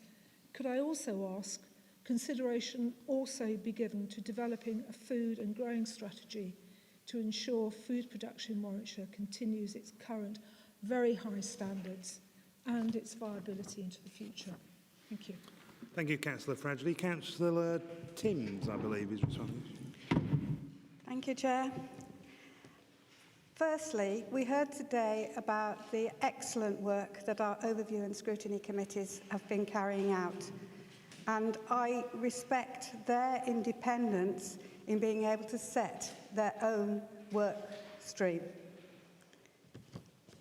We, secondly, as you will be aware, our recovery plan sought to embed a social value in all our activities, procurement and behaviours. And to that end, we are working to a social value policy for this council to support as far as possible local jobs, prosperity, the economy and the environment within Warwickshire. The council wants to build on the growing focus on food and supporting those who struggle with food, as well as supporting economic growth, recovery and the social value for Warwickshire's economy. I chair the Food Forum, which was created in October 2020 with our partners, the NFU and health partners, so that we could look at the food strategy and sustainability in our county. This work will culminate in a food strategy for Warwickshire. Thank you. Thank you, Councillor Timms. Councillor Fradgley. Thank you for that answer. I'd like to actually follow up some points, perhaps outside this arena. Okay, thank you. Thank you. And that's okay with Councillor Timms, obviously? Yep, that's fine. Thank you, Councillor Fradgley. Any other member? A question to the Cabinet?